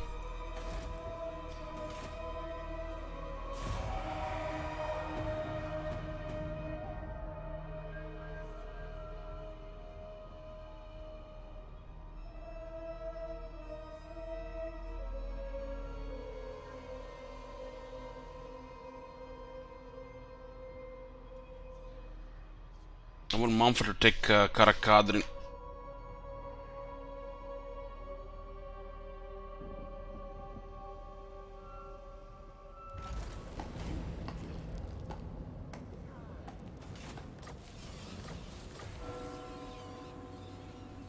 Incantation queens the pace of the hordes over great distances, forever marching, never tiring. 10% more command range.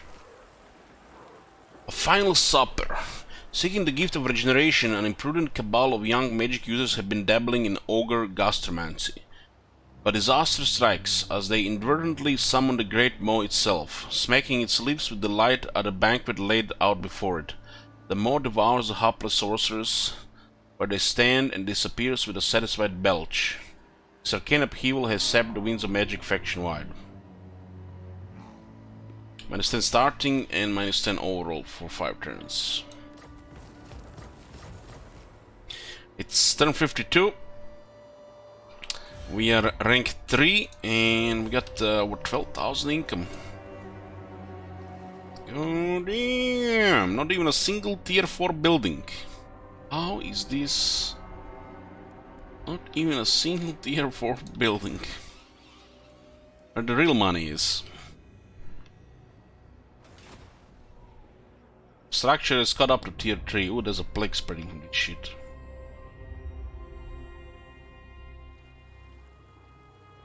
While Mulder and Graveguard are fighting, that's actually quite nice.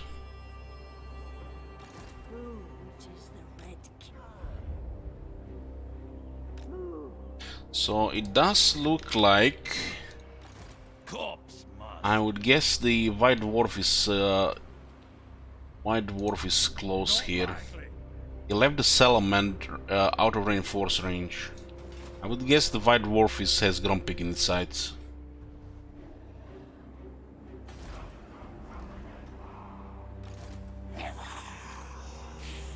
Is there no...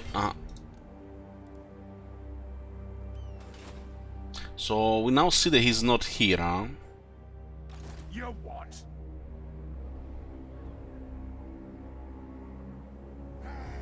Bow before me.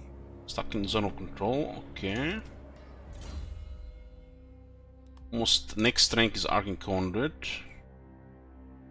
It is pretty good here. The Necromancer second, how does he always end up third, second? I think we did a little bit scouting here, I guess.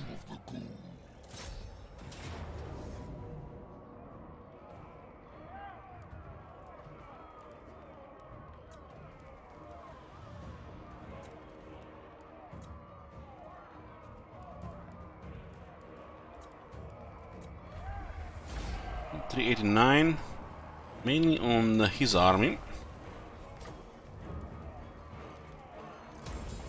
Come on, Mumford, get this shit.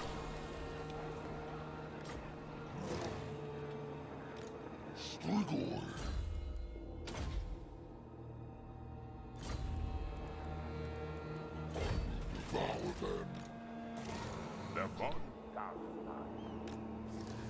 think we can get 200 experience per rating there.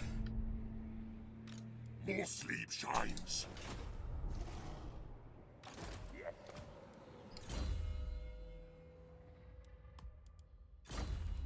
Rank 14 here, got a conduit going here. Master of the Dead next.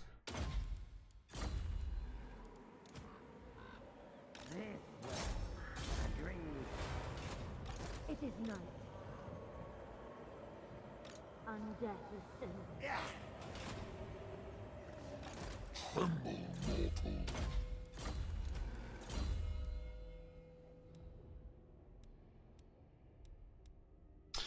Yeah, it's fine here. Is the goal still here? Looks like it, yeah. This night, I'm gonna need a spy in middle end. I smell death.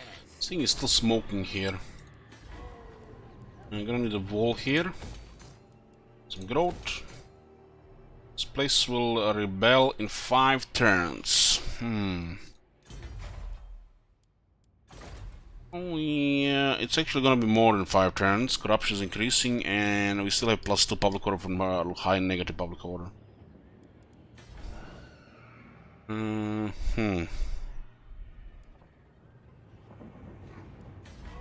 This is gonna be starting to construct tier 4 next turn.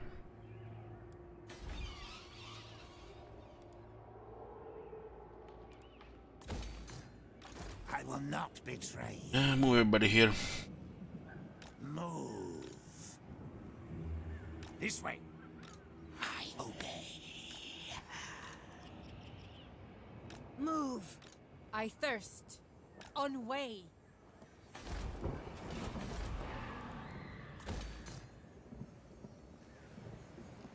What? Flight.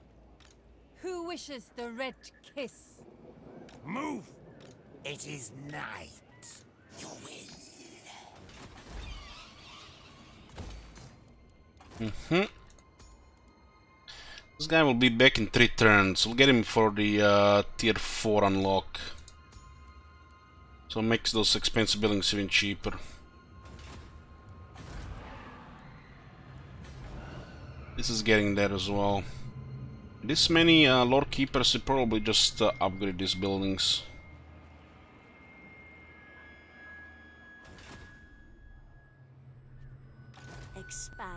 Meet Grimgor.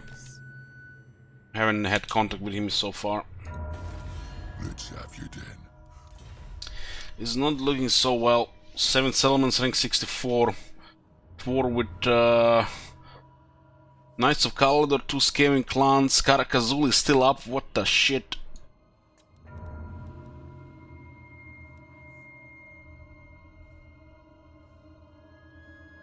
We have a 60 great power penalty with him. We have reached max great power penalty already. Zul, onward and add to war!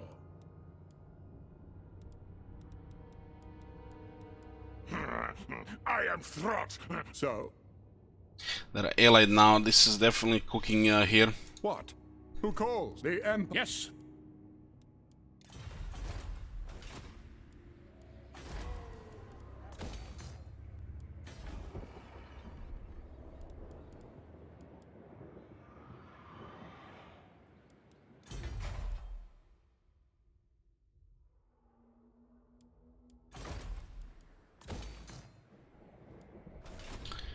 Bit pricey for that one. Awaken Battlefield here.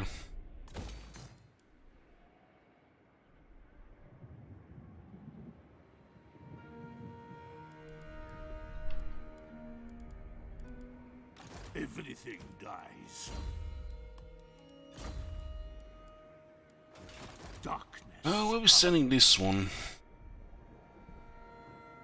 Now that we know that they are not close, should take Granstad on top of the tier 2 garrison.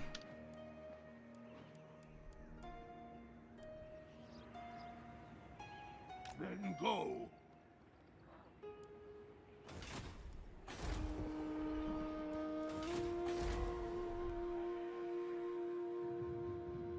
Guggenheim is here. We want Kappelberg fortified first.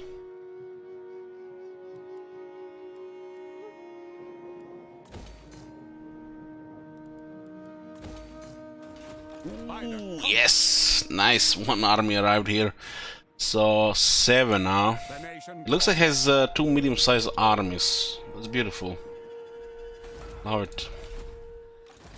Von Carstein. A curse upon the Empire for centuries. They ally with Nordland, so we have to go war with Nordland and Midland at the same time.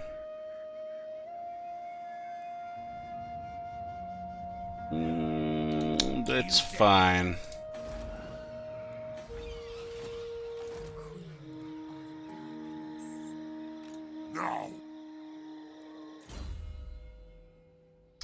What if Border Prince could recruit artillery?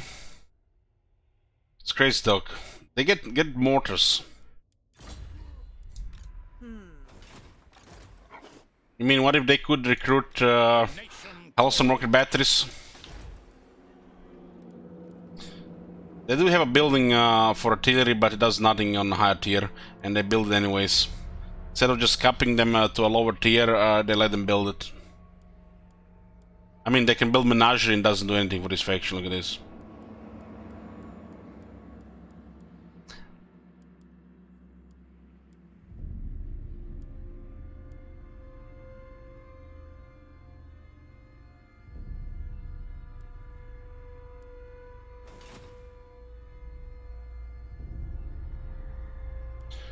We look at all these captains, man. We only had a Banshee. Banshees will be happening in Stormwind. We'll get a Banshee in Stormwind.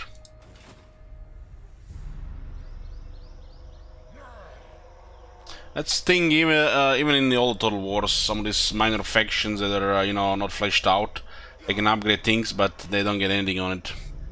Like, in Rome 2, you would have like Samaria, one of the Black Sea colonies factions. They literally just add one unit and unlock the location as playable, and they charge you money. Never mind, they can upgrade certain buildings to tier 4 and then don't get anything on it. You can literally get upgrade a building to tier 4, get a penalty that comes with tier 4, but you don't unlock anything out of it.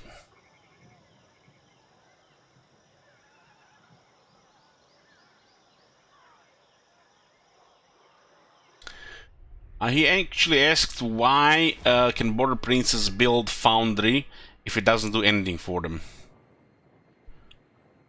Tier 3 building unlocks handgunners and mortars, while Tier 4 doesn't do anything. Yet they can still build Tier 4, which is an expensive building. Same for the Menagerie. They can build expensive buildings that don't do anything. They do get handgunners and mortars on tier 3, but tier 4 doesn't do anything, and they can still build it.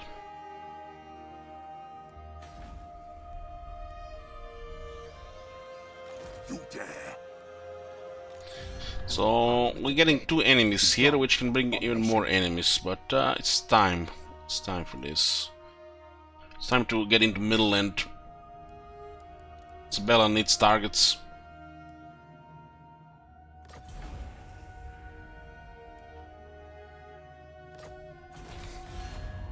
What?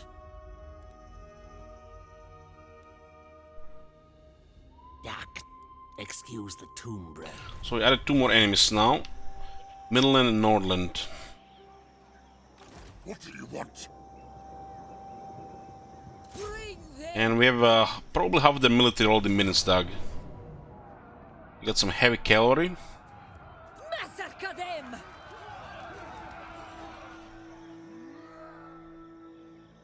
Can actually visit. What? This suits my cause. Then go. Death and destruction! Now it's a decisive victory. All casualties. Doesn't look like anything dies now. So that's more than fine. The range units on Isabella just shred these things, and this guy reinforcing just for experience. Damage is a little bit high, so I'm taking a little bit extra damage. But convenience, no. And we can start corrupting this province. We don't have osmosis technology, but since we got Talabekland and now in our Midland, we should probably get it now.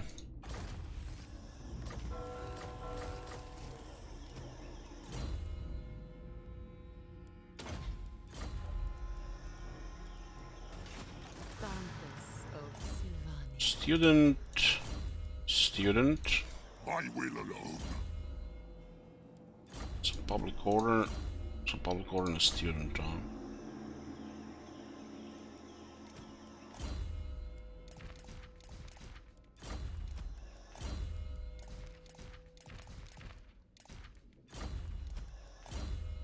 So it doesn't even have any gear.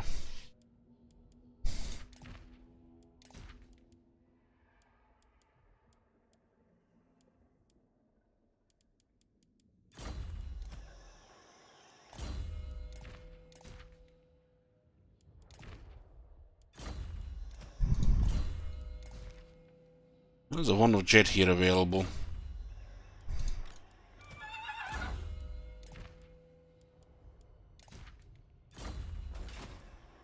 This better be. I haven't seen any power stones or forbidden rods.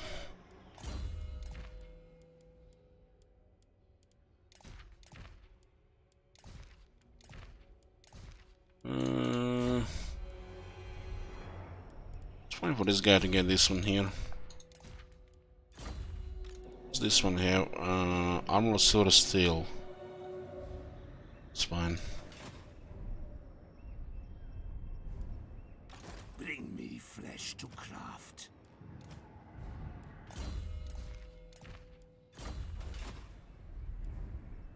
Darkness comes.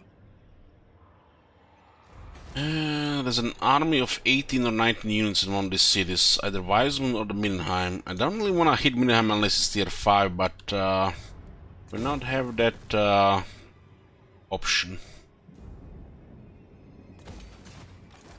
I hunt.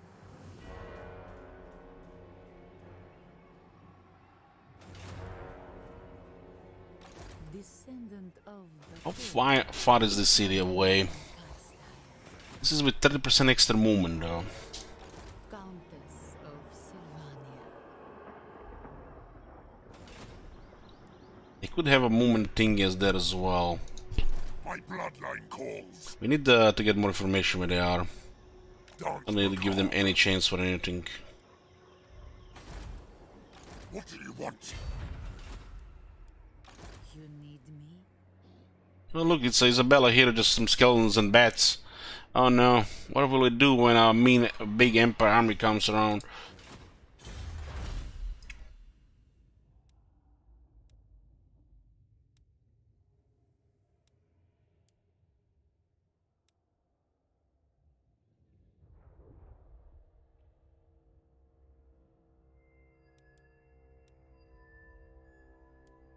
Sprint Vimper Covens.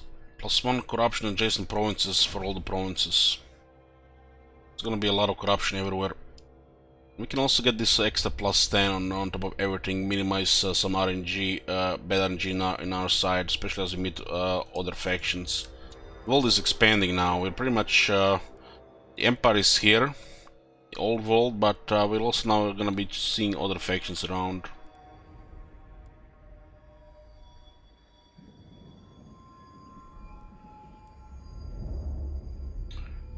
Which Empire? The Eternal Empire, of course.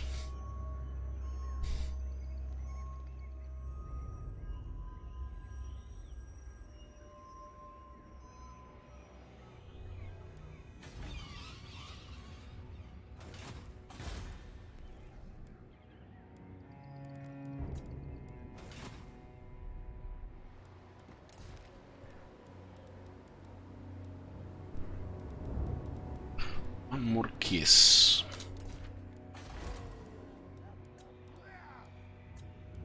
Ready.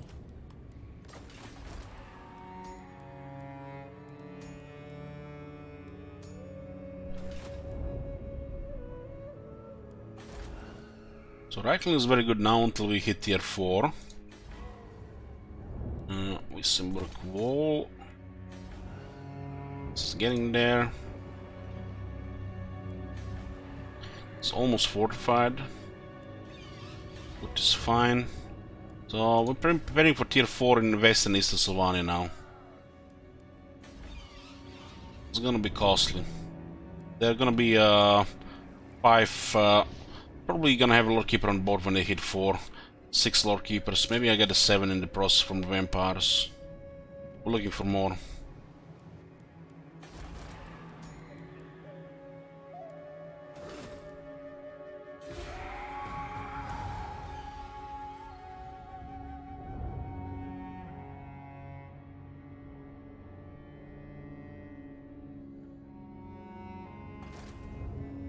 was no surprise.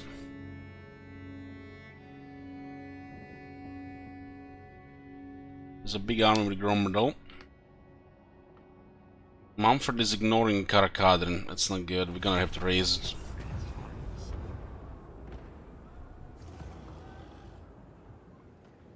Probably ignoring because it's a dump.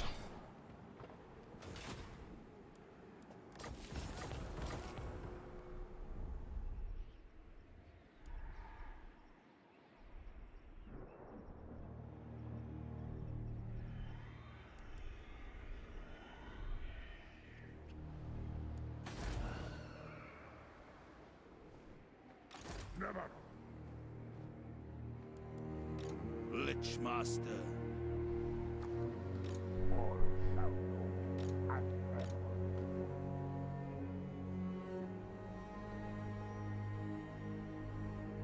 They can be on the both sides.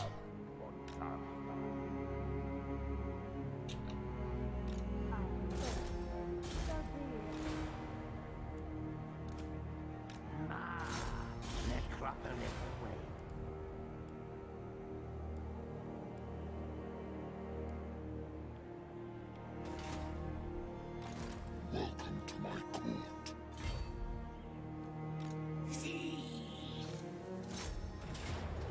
Looks like we have to raise it.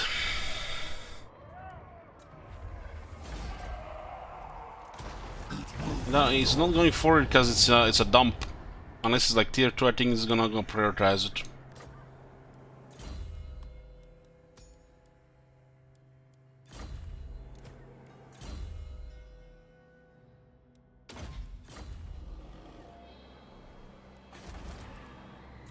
What? Looking for currently Lord Keeper Vampires. Oh my god. Knowledgeable for the campaign map is actually good. We have 2 slots available, so why not? Just like the second one.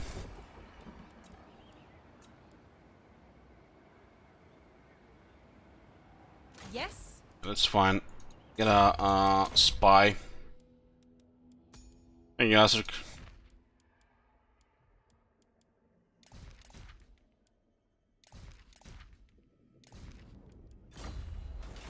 Two knowledgeable heroes now.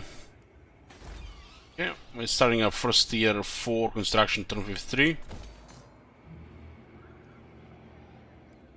And we can upgrade these other buildings here.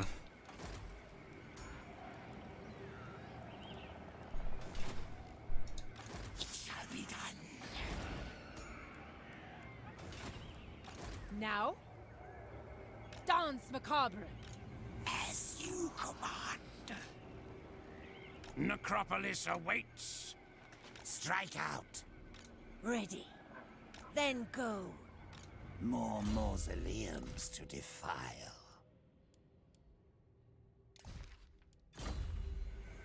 How many treasures do we even have? Dare. It's 2. 2 treasures. It's under half the price. It's worth for that cost. Light. You win. It shall be done. Do you need fresh troops? Who wishes the red kiss? This will give us a little bit more growth and also capacity hero recruiting for necromancers. It's nice to recruit them, but that building at full cost is not worth building.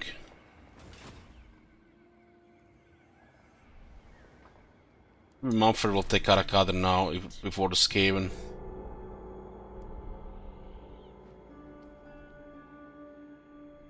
Morris Angels are way too expensive over here. It's a good way to bankrupt yourself. We need the sword tier 4 before Morris Ancienting. You do know how much Morris Ancient costs right now.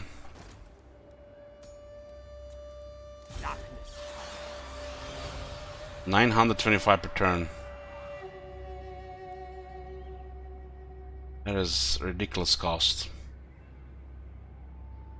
Just put 1 in the army and lose half the income, 1 in every army. We don't even have tier 4 buildings. There's really, we don't need them, and they're way too expensive. This is an amazing unit, but there's a time and place for it. We don't need it. I want it, but I don't need it. I want to be dirty rich instead.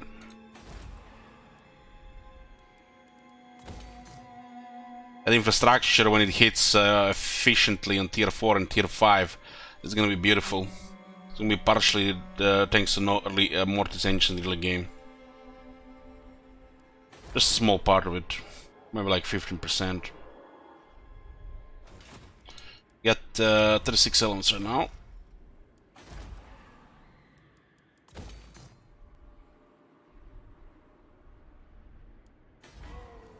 Five turns for tier 4 here.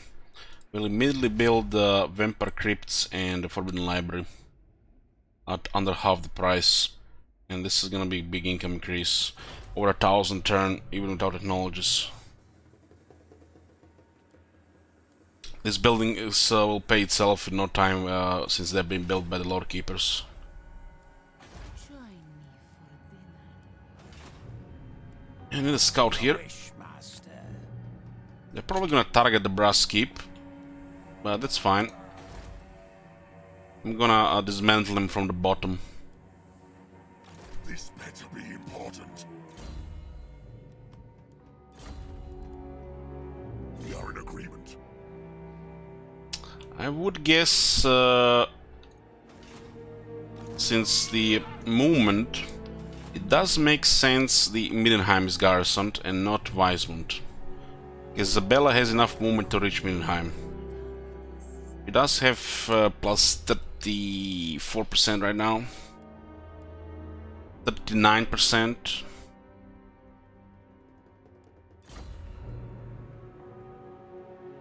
It makes sense there is nobody in Weismund.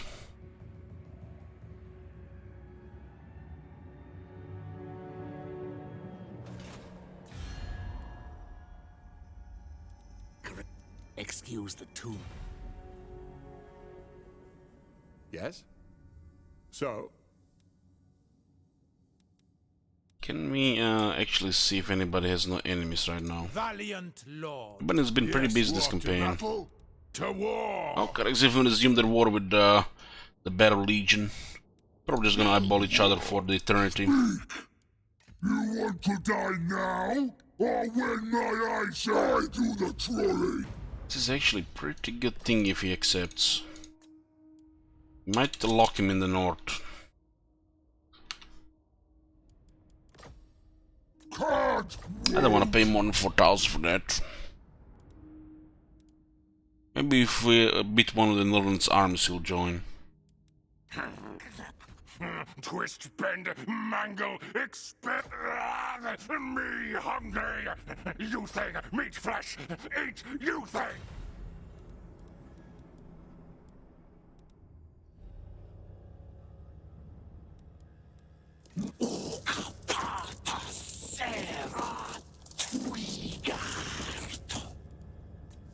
She's also lost for this.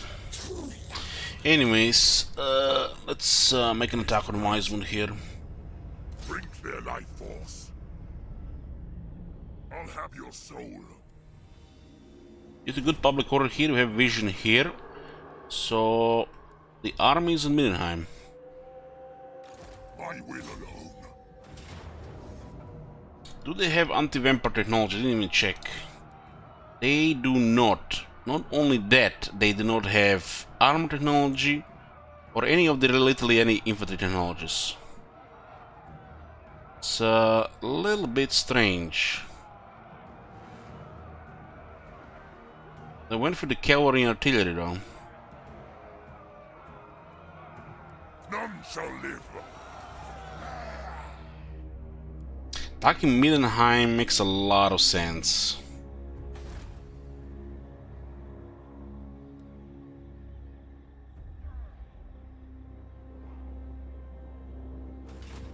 It's not tier 5, it's so much money, I mean, it could be very close. This This is gonna be fortified. We don't care if Braskeep gets attacked. If this gets attacked, it's fine. A little bit longer war here will bring more experience. Descendant of Batori. She's not one that needs experience. Seas of blood.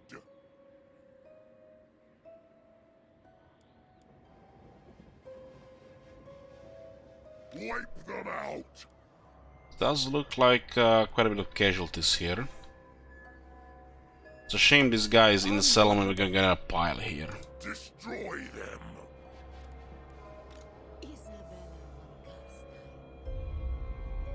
Isabella, or even this guy can take Karabok next turn though. Not possible. Is this actually a more than one turn away? I think it's actually more than one turn away here.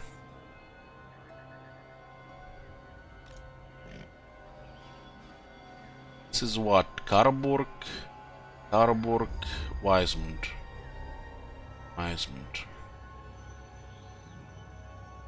So we'll just reinforce here and send it towards Karabok.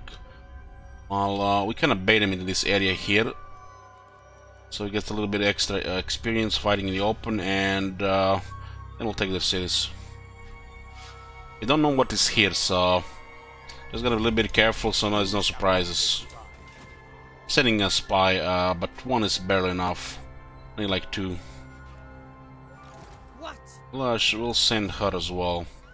Just got recruited though. We'll get a bench building in Stormwind.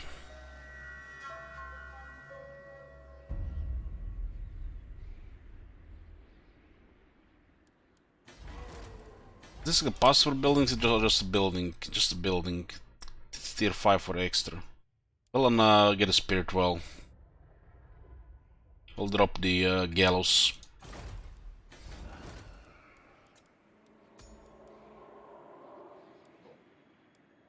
Cycling a necromancer is expensive. 1200.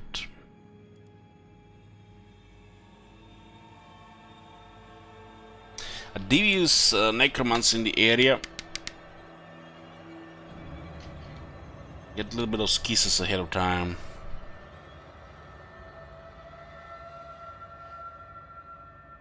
Even having just one devious in the area where the potential blood kisses is good enough. So it's okay.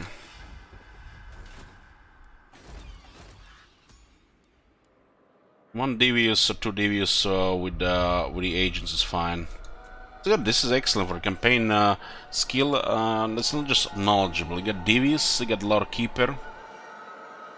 You get 3 options.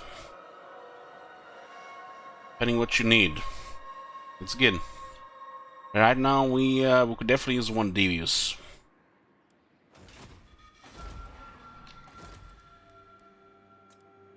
I will not betray you. Specialist in wound and try to get some blood kisses with him.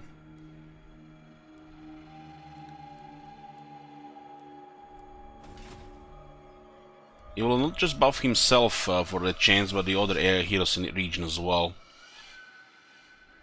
Midland does have some heroes around, so we'll try to get those blood kisses there. Countess of Sylvania. Okay, let's just clear this. Raise them. Wow, it's still a pretty victory. Incredible. Nobody's dead though, but I don't really trust this. Medium casualties. That is fucking ridiculous. Isabel didn't have the range to attack the city, so she's reinforcing here.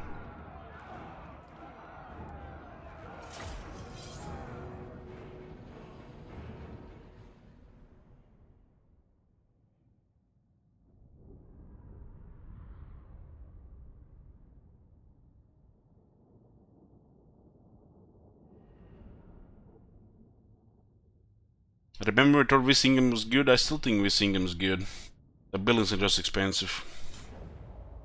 You can't just spam quality. They give you those 3 skeletons to combine with the quality.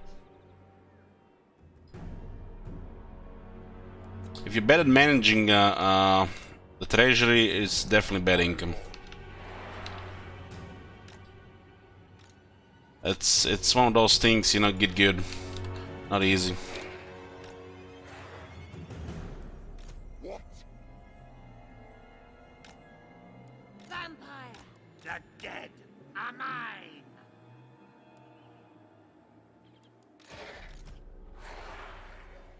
Send all the swordsmen on the wall.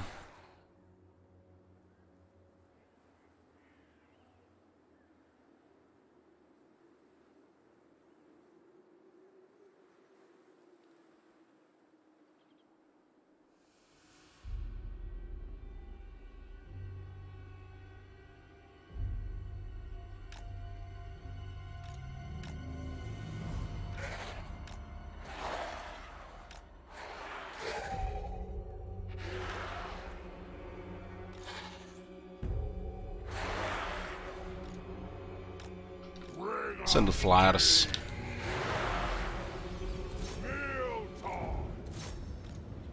Y'all have pretty good income on tier 4. If we expend enough.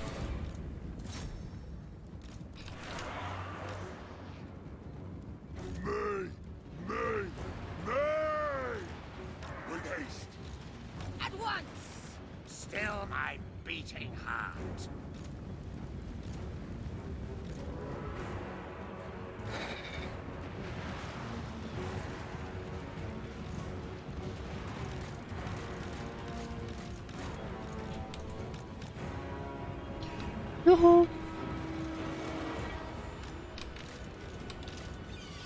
Holy shit, the damage on the ogres. Carve the meat!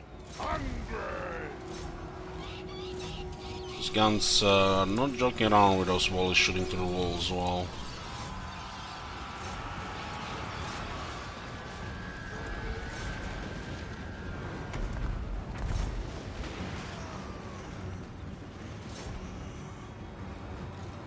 Is it in the route there?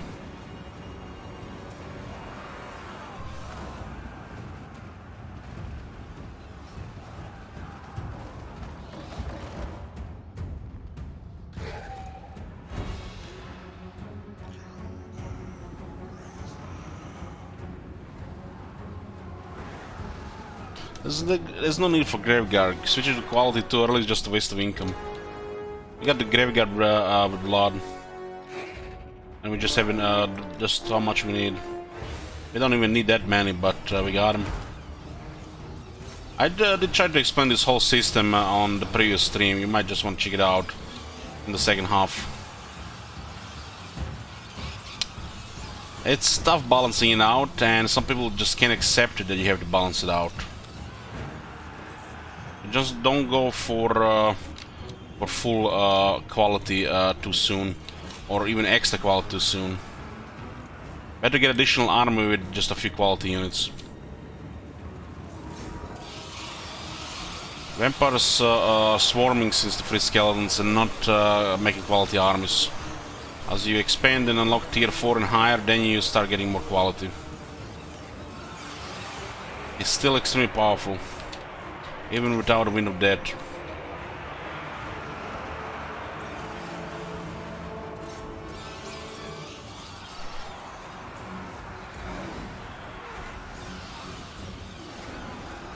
Yeah, I like Oxyotl. The traveling thing is fun. You get so you can go really tall. The events are rewarding. If you don't really care about the objective for a short campaign victory, pretty good. It's a faction that has good mechanic, potential perversions. I think it's very good for long campaigns.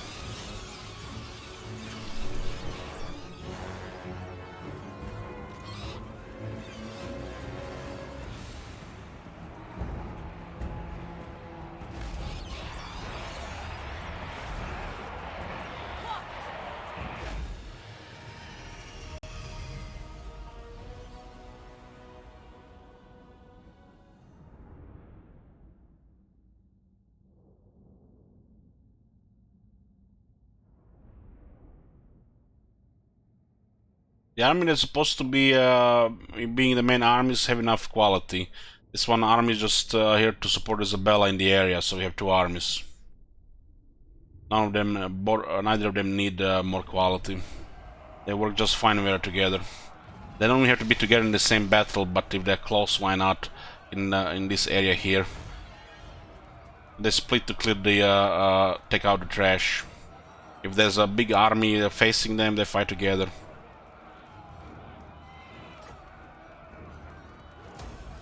Isabella was in the way, so she assisted here.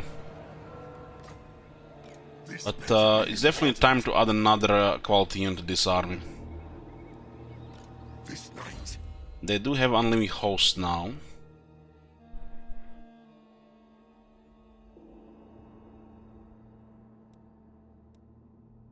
This one will have 40% cheaper Vargeists, which means you can get a lot more Vargeists. We'll combine them with infantry.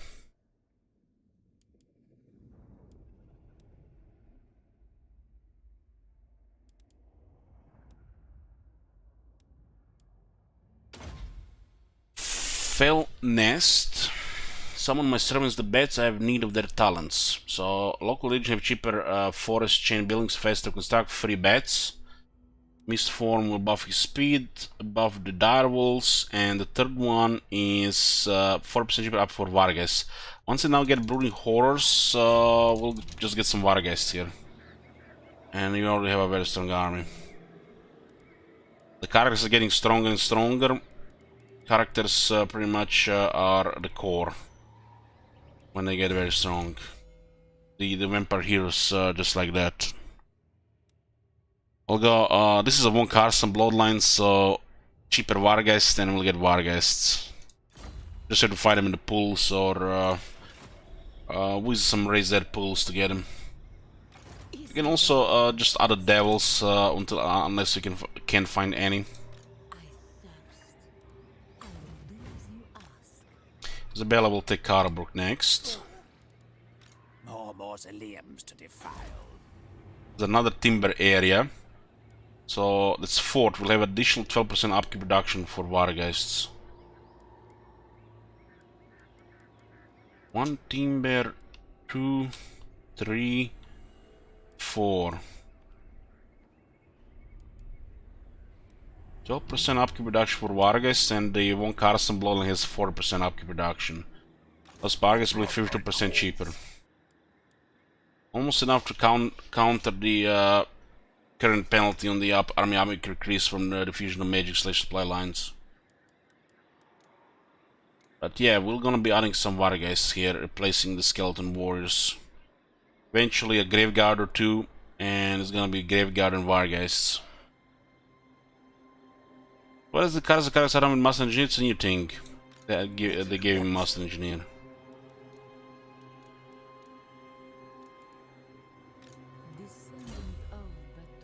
Okay, going for the Arcane Conduit here.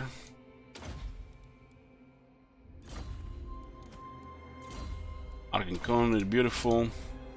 And another one. That's pretty much more enough power. More than we need for the current composition. Can only heal up the bed so much. Another Vargas or two will be added here as well. And this guy will get Vargas as well. If I see any Vargas now, this guy will be getting them. Shield Wizard army has 2 heroes and 2 units of skeletons. We should be adding a Graveguard or 2 here when we see them. Increase the quality a bit. The income is increased quite a bit. And this is the Blood Army here. You can see 4 Graveguard. It's been more than enough so far.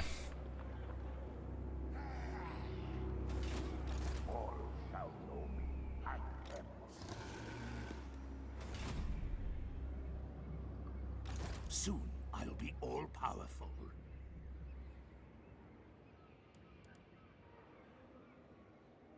Should make sure they don't attack this one turn before the wall is up. Everything dies. Just put him in range shot here. You see here there's nobody here, so this should be fine. Might just move away. They will serve. Yes, my sire. There's a plague happening here, so the Skaven are running rampant down there.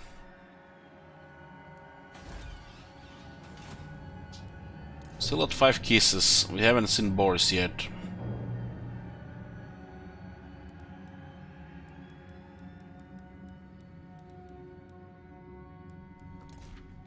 How's the game doing? Not very well. Not very well.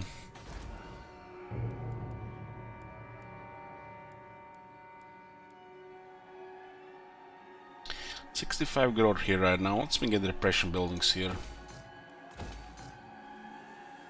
This will be timber when it's tier 3. This is a war zone right now. Wiseman, Mirenstag, Hergig, Braskib. This whole area is war zone here. We'll clear them from the bottom to the top. Both Midland and Nordland as well. And then it's just Marienburg in the west. Ostland in the northeast. And we have all of the Empire.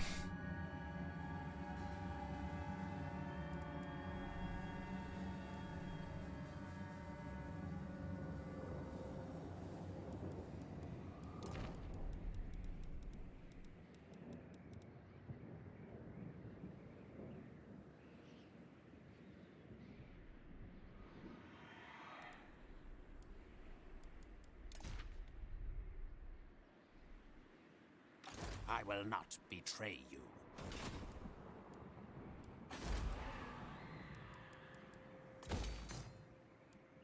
Any upgrades here? We can't turn the notifications because we have too many boneyards. Good way to just waste gold, unless there are discounts on those.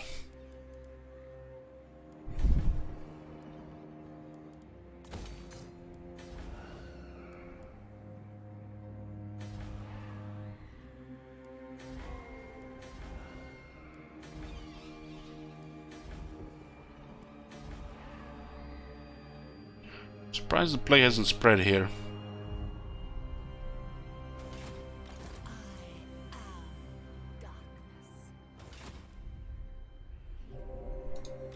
What?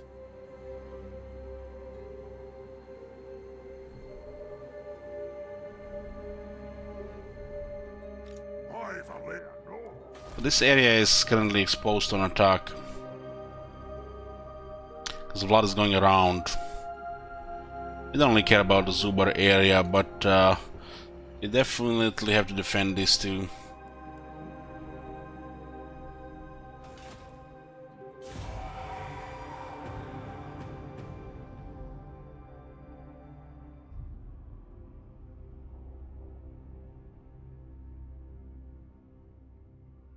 What's Boris' trait? He's in no trait. Hell, this is awkward. Vorgovo has betrayed us. Sign treaties with us and then attack our vassal. I almost feel like this is a bug.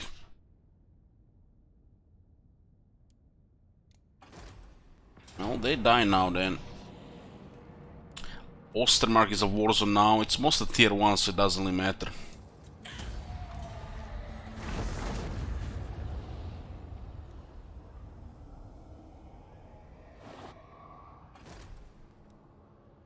He did have an enemy in the north, and then she had military access, and she still decided to attack Mumford instead. On downside of having a vassal, that thing can happen, but we did say that this is a complication that can happen. And if it happens, we'll deal with it. It was a betrayal because we had treaties with her, and she attacked our vassal anyways. That's the highest form of treachery there.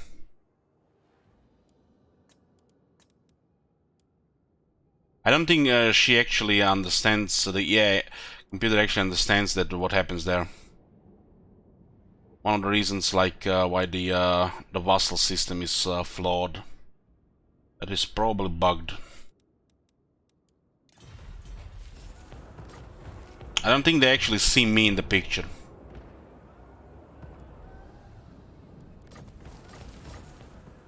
Because we are a superpower, and she just declared suicide. Because she attacks a smaller faction. But they are an extension of ourselves, like a satellite state. They touch them, they touch us at the same time. So they have to go against superpower to attack a minor faction. They only had one war on the other side. I'm like fairly sure when the AI does a declaration war like that, they don't see the big faction.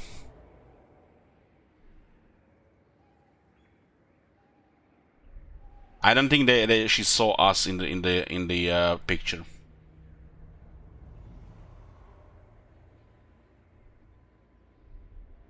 That seems bugged.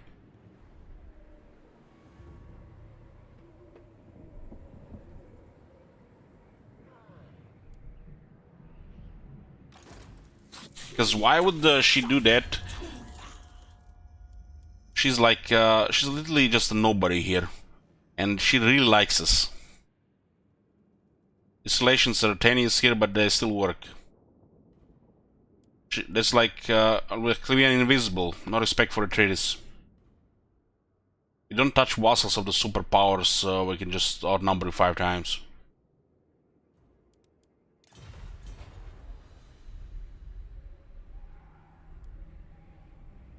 Looks like both Northland and Midland went into Hochland, but it's a little bit more interesting stuff happening now here. Fresh troops.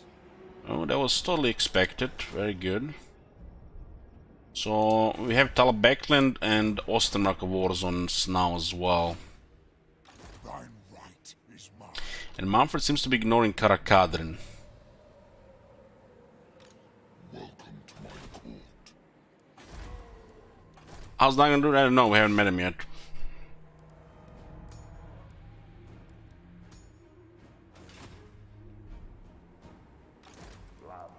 Well, they're definitely gonna ignore it now. So might as well get another spot here for corruption and rebellions. Swift king.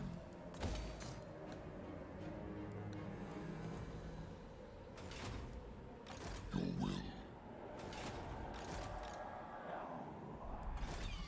Well, the thing is, you see the bad things here, but you don't see all the good things that happen with Manfred being a vassal, because they're invisible to you. There are all these little things that affect the RNG in diplomacy. You don't see this completely, so you only see the bad things of this. I did say at the start that we had to adjust our whole campaign regarding having Manfred as a vassal. And this is still fine. We expected a complication here, we would have got treaties with her. And even if she attacked Manfred there with even though those complications, she still went the wrong way. We increase the odds of she going less hostile, because Manfred has treaties with us, she has treaties with us, and she did it anyways. Yeah, but it feels like he doesn't want to move out of Wallenhof at all. You've been here for 5 minutes every now and then. You haven't seen him move around fighting various rebellions, Karakiran, war coordination, Grom Peak attack. He's active. It just doesn't have much. He needs a provincial capital.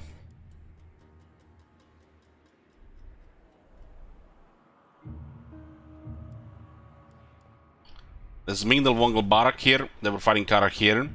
They attacked Grom Peak, but they got run off because the big army with wars arrived. They had Essen at one point. They lost it to Hochland. He is pretty active, but there's limitations when this is your army on turn 54. He needs a provincial capital, and I was trying to get him Karakadrin, but he didn't go for it.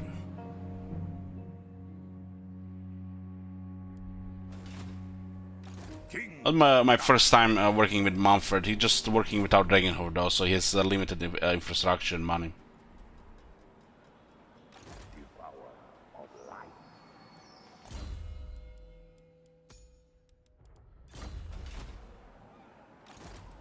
I think they will not retreat here.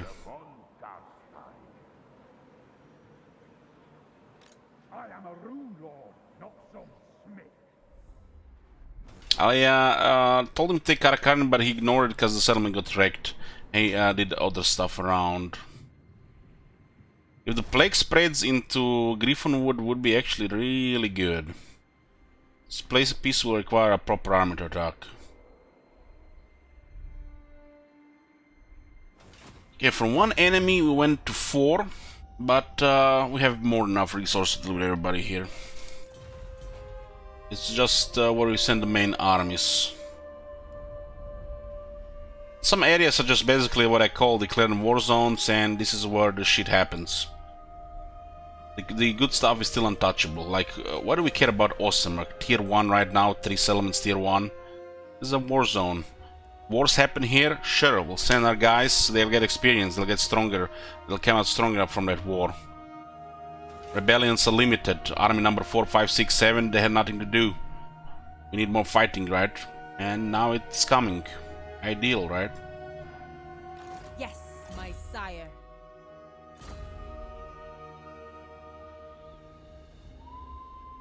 My thralls track ahead.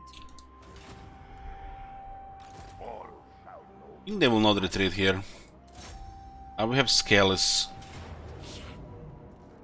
Yeah, they're actually getting Thunderers. We get 2 battles here. Our heroes still need a lot of experience, especially got a new vampire now. The Necromancer is almost on a whole lodestone, so we'll replace our corpse guard with a quality unit. Very quick victory with medium casualties, nothing gets killed. This is 2 battles. The heroes really need experience.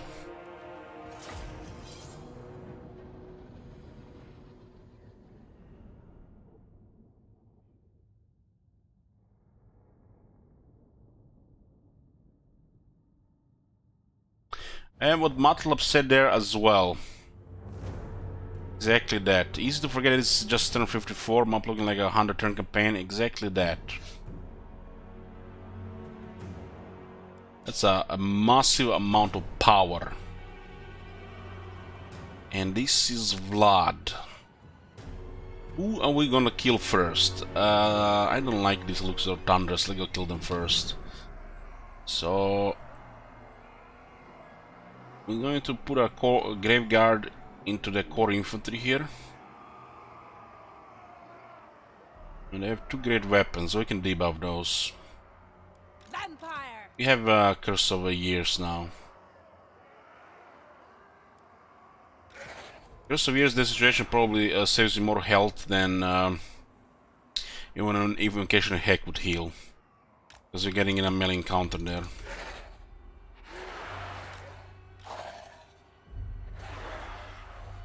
Well, we're gonna do this to avoid the initial fire from the... Yeah, what is 118? One.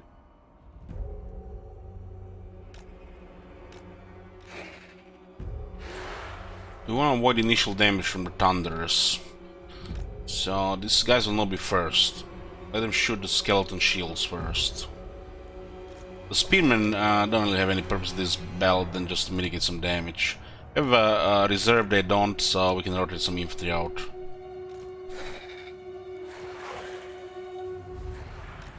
Spearmen will just be here to take 2 walls from Thunderers, and they'll just disengage, and the Graveguard will kill them all.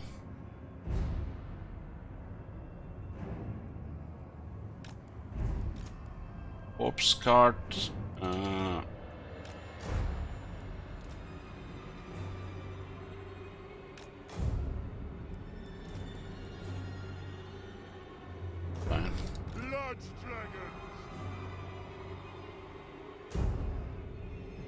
The dwarf range never uses skirmish.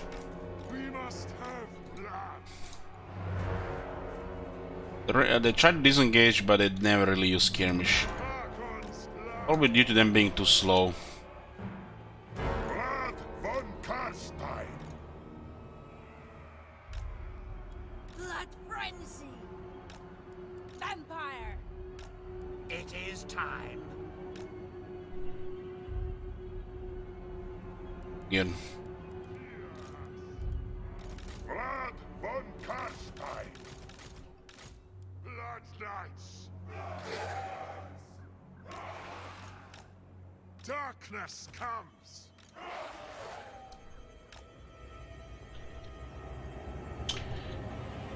Let's go. We hunger. It shall be done. We'll trigger smoke and mirrors if we get enough power. The von Carstein's march. Support Nagash. Vampire. Get speed for the army. We are the new order. With haste! I'm in your throne. Oh, disengage already, nothing's happening here. Hungry for blood! Your desire?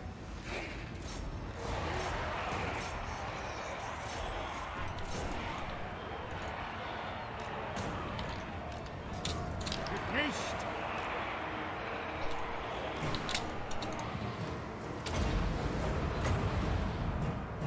They're so fucking slow, man. It's like they're already getting stomped. Literally no damage is happening. So easy to outmaneuver.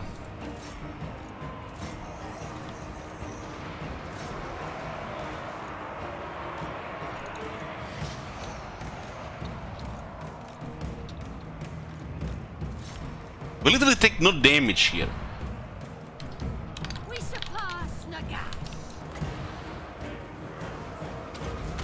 There's some years. Let's just rid of their attack. Beautiful decay. They use the rune of speed, huh?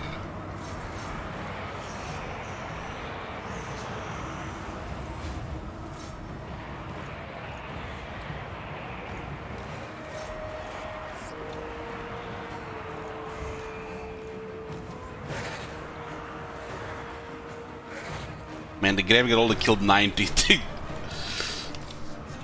Gotta love the great swords. To war!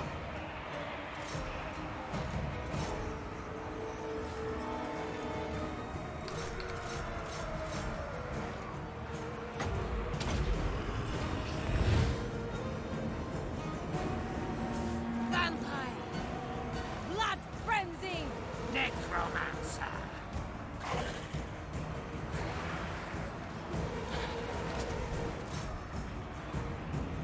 I'm in your throne! With haste! Noble of the night! Necromancer.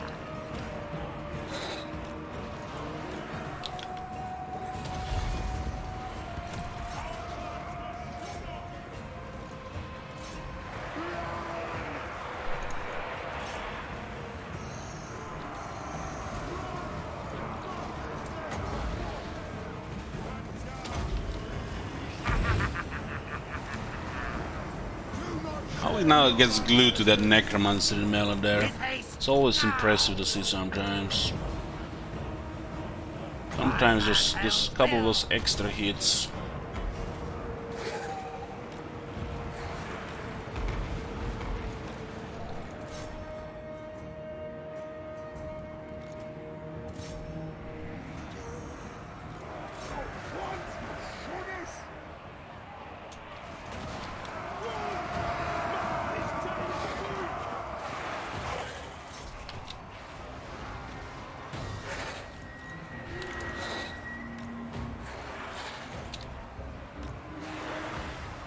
Victory is mine! Victory is mine! Great weapons.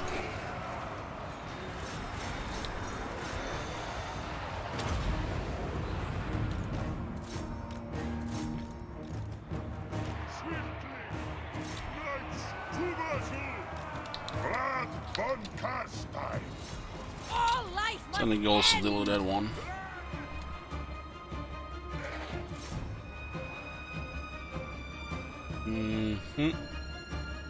Let's send this skeleton to deal with the cordless on the other side. Blood von Carstein! Seems the great weapons are being targeted.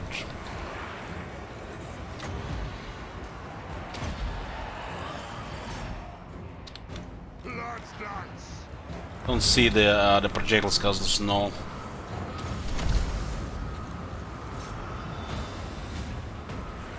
Vampire! With haste!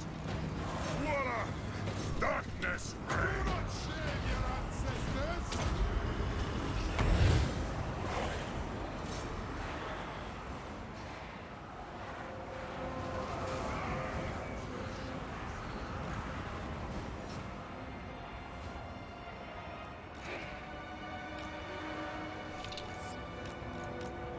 Do we have Master Dead now? We do have Master Dead now. I am busy. Attack! Yes, fine here.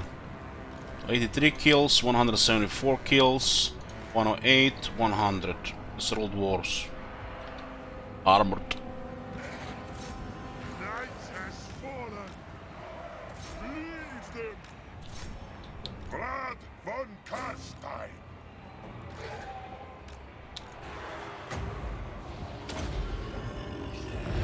It is done. Barely used any power here, really.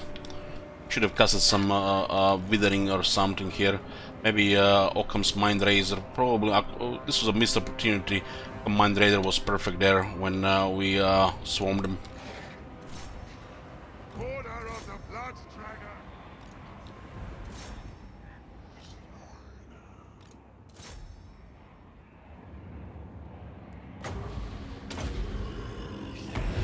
I will.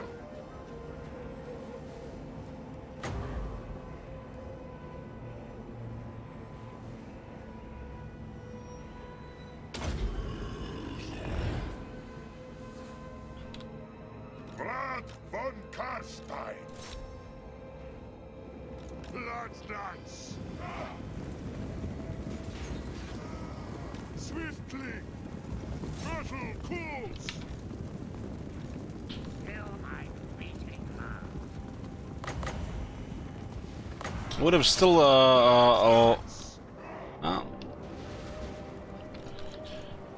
maybe it's best we didn't cast it, but on some units it would still been okay, I think. But yeah, that's true. With haste. We can't catch that Tane, man. 32 speed, we got 46. I mean, just what in the shit? On death's wings. Find me if you dare! Serve my will.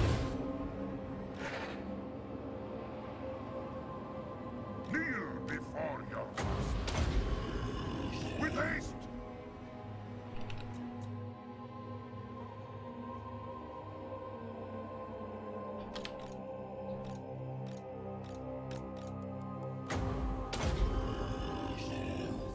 We don't need to raise them here, but it looks good. Looks good. Settlement will provide replenishment.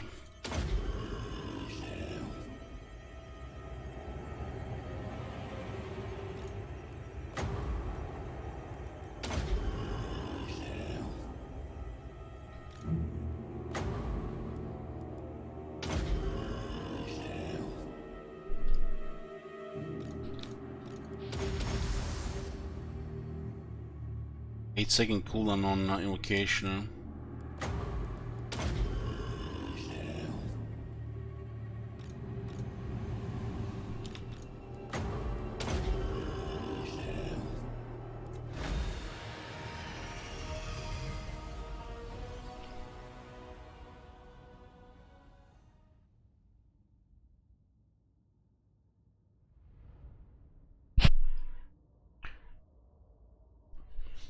The 300 kills on the Blood Knights.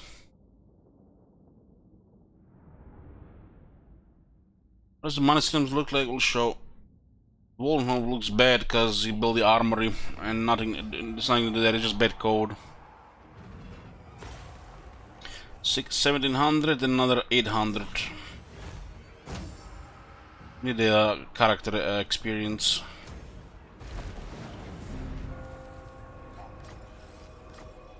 So, Waldenhof, there it is. Got Gallows, Tier 3 Repression.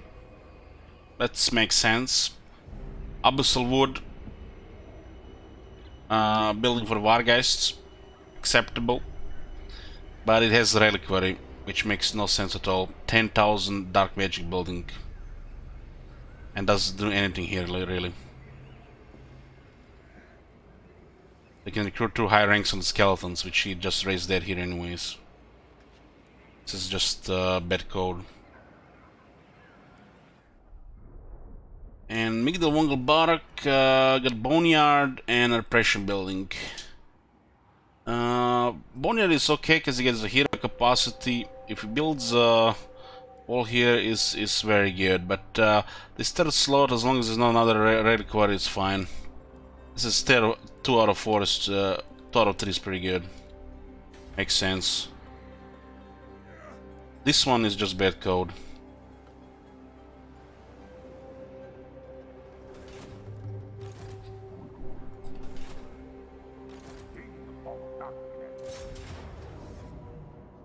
Are you ever gonna repair cars? No.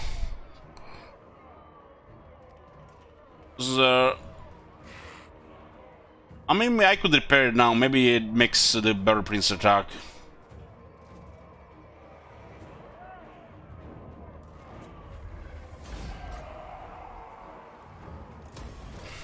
All shall know me and tremble.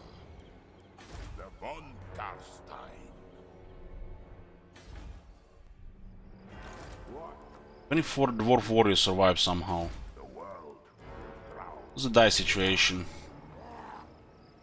Yeah, we lost a trade agreement. Of light.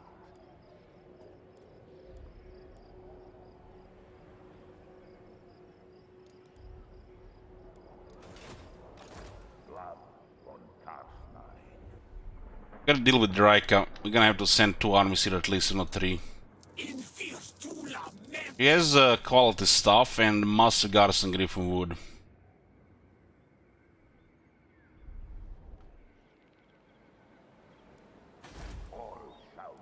This is not even worth putting any money here. It's better that we have it in the dwarves though, and there's a Grombrindal down there as well. King of darkness.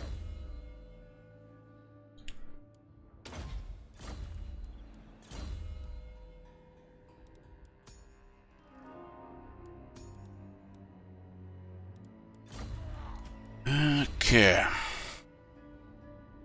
Conduit and hunger. More power. Get more other stuff. This one is actually solid gear. And better weapon.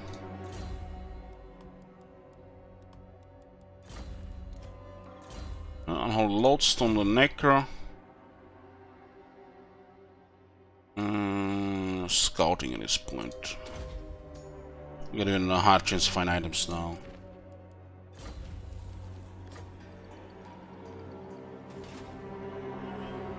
We need to kind of deal with Mangoon, but not a high priority. This is a much higher priority to deal with. She can cause a mess around everywhere here, but it's good experience. As Empire is invading in the north, Midland, Nordland, we declare this war zone here. They can do whatever they want and give a shit. We'll clear the south and even clear the north. Hopefully a couple of extra battles here. Hergig and Talabheim have solid garrisons. No vacant battlefields though, so there's a limitation how much they can take. Especially if they have anti-vampire technology. Who wishes the red But this is definitely a priority here now. Should trade us.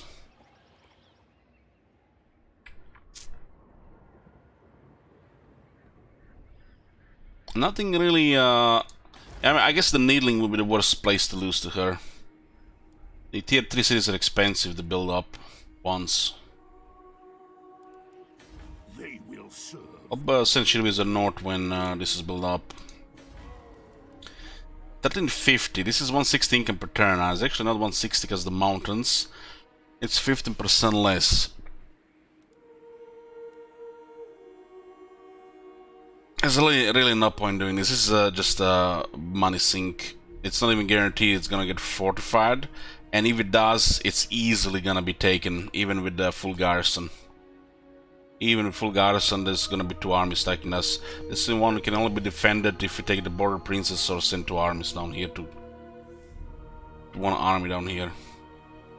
So this place serves no purpose right now. It's just a hole for dark magic. You know, just, you know, you wanna just waste 10,000, go ahead.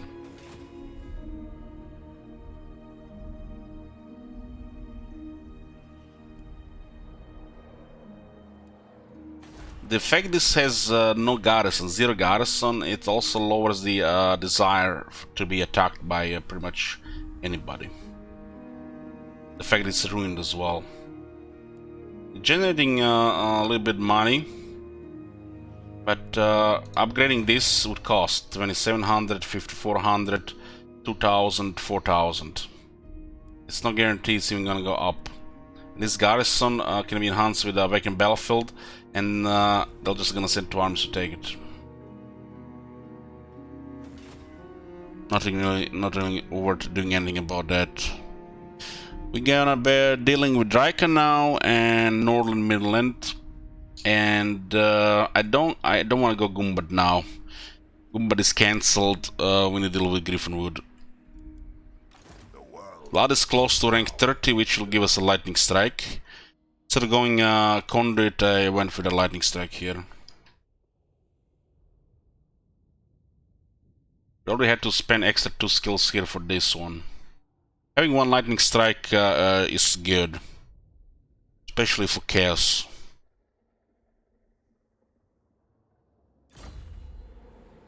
The other lords, it's just too much investment in skill points. They're not even getting enough levels, and going lightning strike just weakens them against the proper armies 1-1.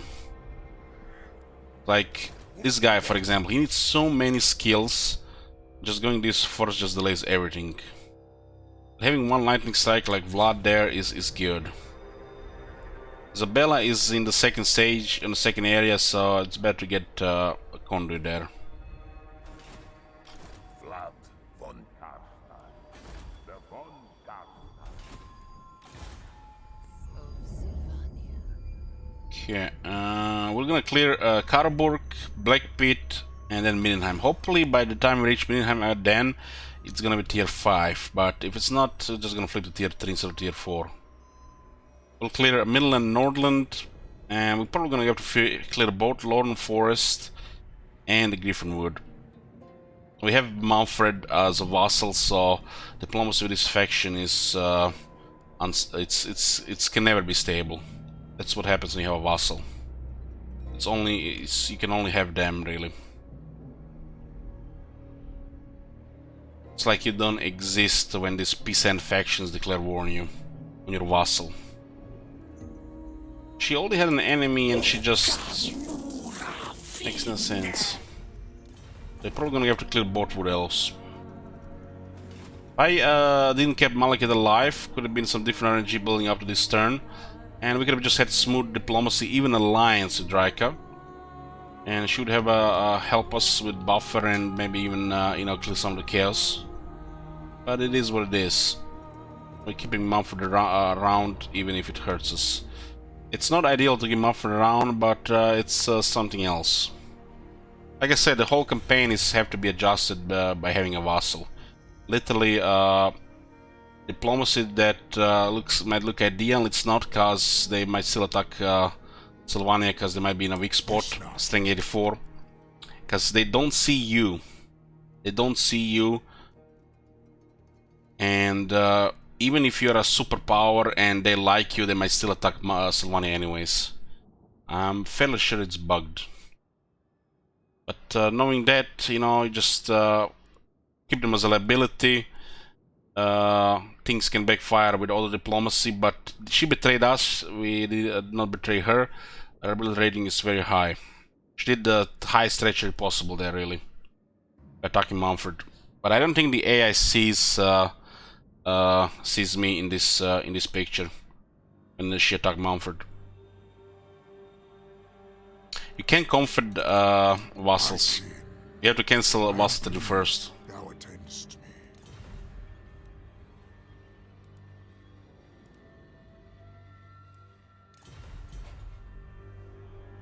At this point, you could say pretty much vassal there has pretty much the value out of it run its course, and we just keep him around. We can say for flavor, fun / science. It's becoming more and more liability, but if we are the vampires, pretty much limited options to work with others, and if somebody don't like that, if they don't want to work with us, well, they're gonna destroy them. They fuck with a superpower, they're gonna get deleted. You have limited options for alliances anyways, like one Draika was an option there. Pretty much Kemler and Draika were the only options this campaign, but having a Mumford as a vassal kinda diminishes any value out of that. Because eventually they're just gonna turn each other. The system needs more developing for that. And check if it's even bug, because they seem to be ignoring the superpower in that picture. Why would any faction, a single settlement, declare war on a faction they like very, very much, their vassal? Well, their overlord has pretty much a superpower. The vassal system don't fit the game. You need to be expanded on, or at least checked if it actually works. Just the whole campaign has to be adjusted, and then you just have liabilities. But other than that, it works. You just have to drop most of the diplomacy, you know, out of water. It's not like you have a lot of options anyways. Having Mumford run around, it's interesting seeing what he does. But without a provincial capital, he can't really do much. He didn't take Harakaden, maybe he'll take Griffinwood. We can just dumpster that settlement and see what he does about it.